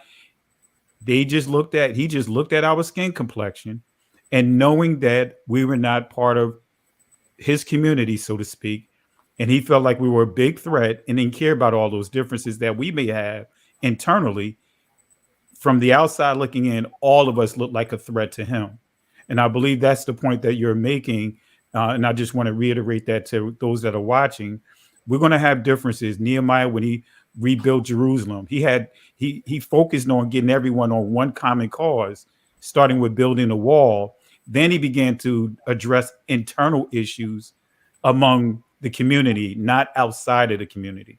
So I just thought I kind of, and if I'm incorrect about, summarizing the point that you're making to the people that are watching, listening, I just want to, let me know. But I just want to reiterate that that's what we have to get beyond. And what religion has done has caused us to separate based upon religious tenets that have been superimposed. That, hey, if you don't, if you say you're not a Christian, then you're not my brother. If you're not a Christian, then you're not part of my group. If that those are some of the things that we've been taught by religion. But those same ones will not tell you that there were Messianics and non-Messianics still going to the same temple. So those are some of the things that I believe that religion has some separation that religion has done to our people to cause us to be in the state that we are in right now. Regardless of our differences, we understand that we're family. As Benea pointed out, we are family. If my daughter came to me and told me that she don't believe in the Messiah, she don't even believe in the Torah or anything like that, she's still going to be my daughter. I'm going to love her as being my daughter. I'm going to love my brother as being my brother, my sister as being my sister. I'm not going to let the religious people, the religionists, cause me to carry out an agenda that's not even biblical. That's not even Torah. That's not even the Messiah didn't even teach that. So I just thought I'd put that out there. And if I'm incorrect, let me know if you need to correct me. But I just wanted to, kind of summarize what you pointed out, just to make sure that people understand what you said. You're not saying to be the Ashkenazi. You're saying we could learn from them. We can learn from any. Hey, I've been in plenty of fights, and I learned from those fights that I've been in to learn how to fight in the future.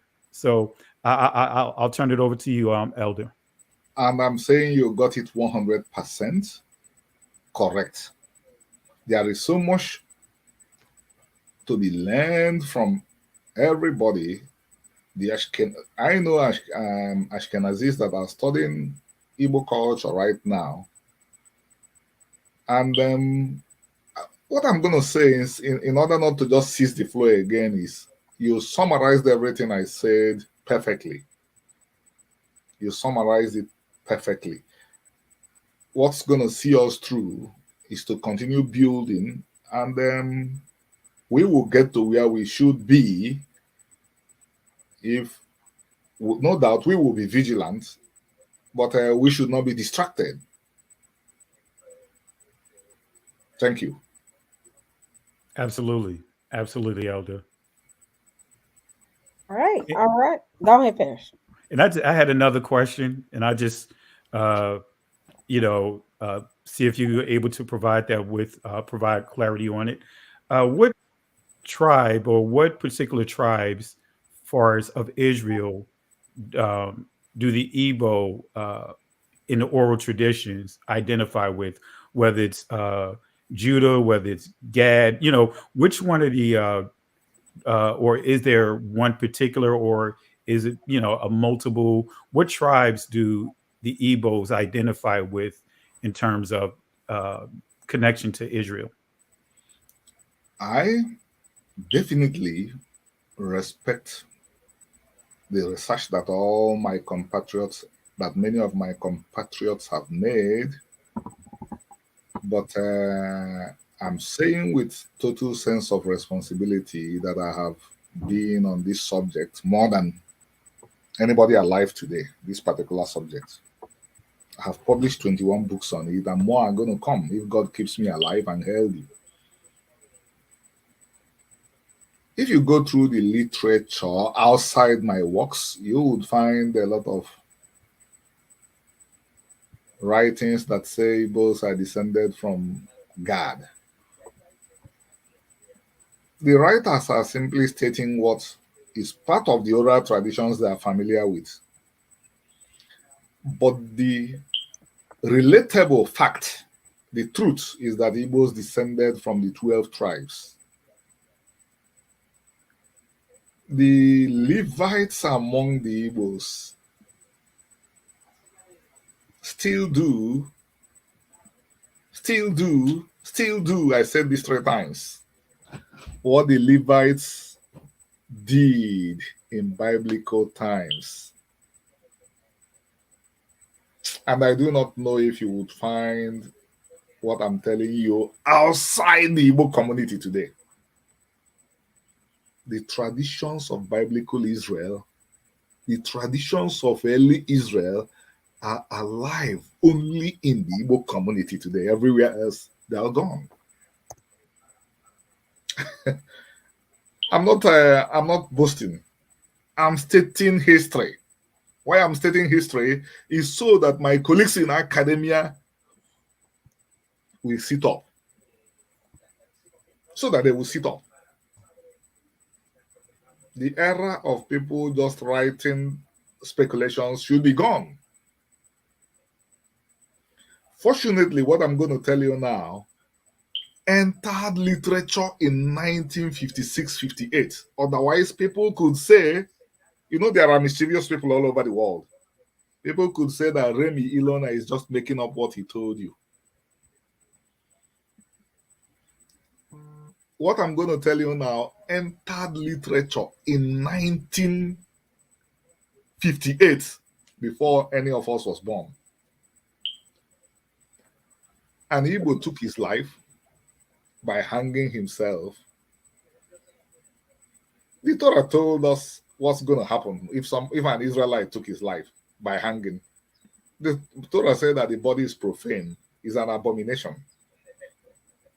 Chinua Achebe published in Things Fall Apart in 1958 that body became profane that body became an abomination because the person abominated the land and offended God, the Igbos will not touch that body. A Levite has to come and perform purifications. There is nowhere this happens in any community of people that claim Israelite apart from the Igbos. So, Brother Benaiah, yet Igbos appear nowhere in Jewish discourses. Igbos should then begin to get so angry that they were left out of a story that they are supposed to be number one in. That's what it means. What I just told you, where the priest will come and perform purifications, it's not done anywhere outside the Igbo community. And that is what was done in biblical times. That is what Igbos are still doing in 2022. That is for the Levites. So I don't need DNA testing to know the Levites among the Igbo. I simply need to know what he does to know that he's a Levite. Outside the Igbo community, where are you going to find Levitical people living in Levitical villages? Villages that you find only Levites in? Nowhere. But you're not going to find this in 99% of the books that are published. Are you going to find it? Huh? This is a question. Will you find it? You won't find. You will not find these things. Even though there are things that we can relate with, there are things we can see, there are things we can go to Igbo land today and see. But this we are, let me not use the term, this we are suppressed. But the only way I can express my anger is to revive them if they are falling apart. And then those that lied that they saw Israelites elsewhere and not among us, who cannot present Israelite culture, will now come and learn Israelite culture from me. That is the only way I will express my anger. So, to answer your question again, the 12 tribes are represented among the Igbos. Their names are still reflecting in the names of contemporary Igbos.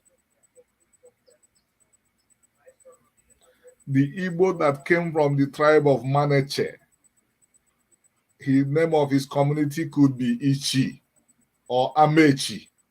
The Igbos that came from the tribe of Yehuda, the name of his community could be Ahoda or Uda. The Israelites that come from the tribe of Zebulon, the name of their community could be Ubulu or Ozobolo. So, yeah. So the 12 tribes. And why would the 12 tribes constitute the Igbos? I've expressed my anger about constructions like Lost Tribes of Israel. The Bible did not tell us about Lost Tribes of Israel. People simply constructed it as a category for inferior peoples. And why would they construct it? Because humanity is always looking for a chance to say this is superior to this and that is superior to that. The 12 tribes of Israel were all allocated their separate lands, but they began to move to where members of the tribes began to move to wherever they found opportunities. So they were living together. Amos came from Judah, but he was working in Israel, in the territory of Israel. So when their enemies came, everybody began to run helter-skelter. The Bible tells us that when Babylon came for Judah, the Israelites in the territory of Judah went into Egypt. He didn't say the Judeans in the territory of Judah. He said the Israelites. When Rehoboam and Jeroboam began to fight over the kingdom, he said the Israelites in the cities of Judah followed Rehoboam Yeah, yeah, yeah, yeah, yeah. And I just want to ask that just to bring clarity, because even in Nehemiah, it tells us that all the tribes dwelt in Jerusalem. So I just want to ask the question for the people, just for them to get clarity. And even to your point, Elder, even when we talk about DNA, right? As you pointed out, the DNA confirms what you just said, because you cannot determine who's a Levite from the rest of the tribes by way of DNA. If we're taught that the father has the Y mutation comes from the father, if all 12 of the sons came from the same father, even though they had different mothers, the Y mutation is going to be the same across the board. So if anyone say that they have DNA to say I can determine that this is the Levites from the rest of the tribes, then that is poor, that's misleading science. So just to your point, anything that's outside of that mutation, now you're dealing with converts. So Levi had the same Y mutation as the rest of his brothers. So I just thought I asked that question just so that way the people can hear it. And as you say, we have to be careful, because there are constructs that are created today and then backdated, and people chase constructs and not really go off of what's actual factual in history. So I really appreciate it. That was my question. I just wanted to bring up just so that way you can answer it for the people. But I'll turn it back over to you guys. And even heading back to that question of DNA, if Levi got a certain sequence, definitely he got it from, if the Aaron got a certain particular sequence, note my use of the word if, because I'm convinced he didn't have any sequence that was different from his brothers, but assuming he got it from Levi, one of the 12. Levi got it from Jacob. Jacob got it from Isaac. Isaac gave it to Jacob, who gave it to Levi. Isaac had Edom too. So why wouldn't Edomites have that sequence? Absolutely. That's why I wanted to ask the question, Elder. People realized that conclusion was reached rather hastily when they began to see that, quote, Kohen gene all over the Middle Eastern Arab, Assyrian, Kurdish, African populations. Nothing like that exists. The Israelites were distinguished by their culture, period. Just their culture and their history distinguished them, not blood.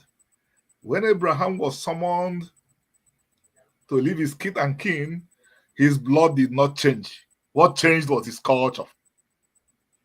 Absolutely. And the last thing, Elder, can you make it clear to the people that whether we use the term Hebrew Israelite or whatever, that is not a religion. It is a culture. Can you just reiterate that? Because you have many groups that are opposing our community and trying to make the term Israelite or Hebrew Israelite into a religion, to argue against, versus being culture. It's a group of people, ethnic people. But can you just reiterate that to the people that are listening, and those that may be listening that's from the church, that's within those religious systems and still trying to piece everything together? Can you just reiterate that to them and let them know that that's not what Crowdy wasn't teaching religion. He was understanding culture.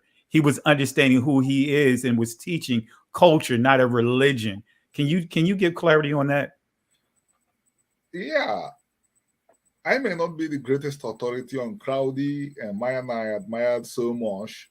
But as you pointed out, and as it is so clear in the literature, Crowdy was talking about a people. It is all about peoplehood. A people with a way of life. So, as Brother Kelly said, if you are an Israelite, you belong to a family. a peoplehood, a people that must continue to strive to remain one people in order to fulfill their mission in the world. Thank you. And Sister, I'm sorry for hogging up all the questions, No. but I got a bunch of calls. You know, I'm moving next week, so it's like I haven't gotten back-to-back calls. So you kind of saved me. I'm trying to cut my phone off, and I just did. I've listened to everything that was said, so I've greatly enjoyed what was said, and I think where you kind of tied it, Pastor Kelly and Remy, that it's a culture and not a religion. They've literally made it as if it's a religion, and it's directly tied to a culture. So but Naya, I see he's coming off the mic. You got anything? No, I was going to agree with you, Sister. Yes. So I'm sorry, did you have something, Remy, or Pastor Kelly? just one last point. One last point. You know me, I'm, You're that got good. one last point, just for those that are watching. Like Elder pointed out, those that are attacking or coming against, or they take constructs and try to run with it. And if we just do the proper studies, it's right in front of us. Even these terms like Hebrew Israelism or Israelism or Hebraism, when you look up those terms, for example, ism simply means the doctrine and culture of. So those that are teaching, saying that, let me give you clarity on Hebrew Israelism, guess what? Christianity, we can say that they are practicing Hebrew Israelism because that Bible was written by Israelites. We can say Catholicism is practicing Israelism because the Catholicism, the scriptures that they use, even though they warp it by way of religion, comes from who? The Israelites. Islam. Guess what? Even in their Quran, it tells you to read Torah to get proper understanding. So they even pointing to Israelism, whether you want to use Hebrew Israelism or Israelism, but this is what religion do. This is what it does.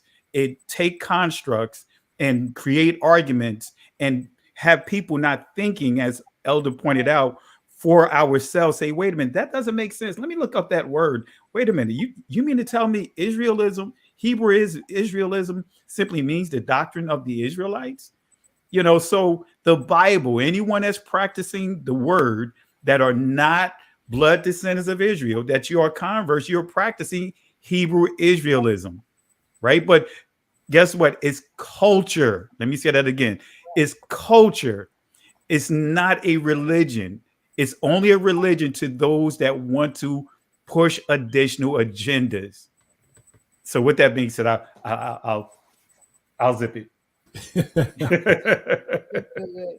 Anything else? Like I said, I've enjoyed the conversation. We've delved into some good details as it pertains to Igbo culture. Um, I think we need to have more of these conversations to talk about the different cultures that we have over there that relate back to the ancient Israelites, to give us a connection and an idea of who we are.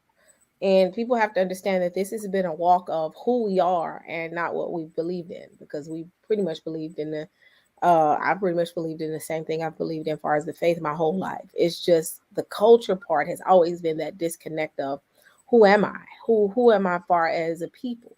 I was given a name based off the colonizer because he had no other name to give me. Now I want to shake that name off and get my true name.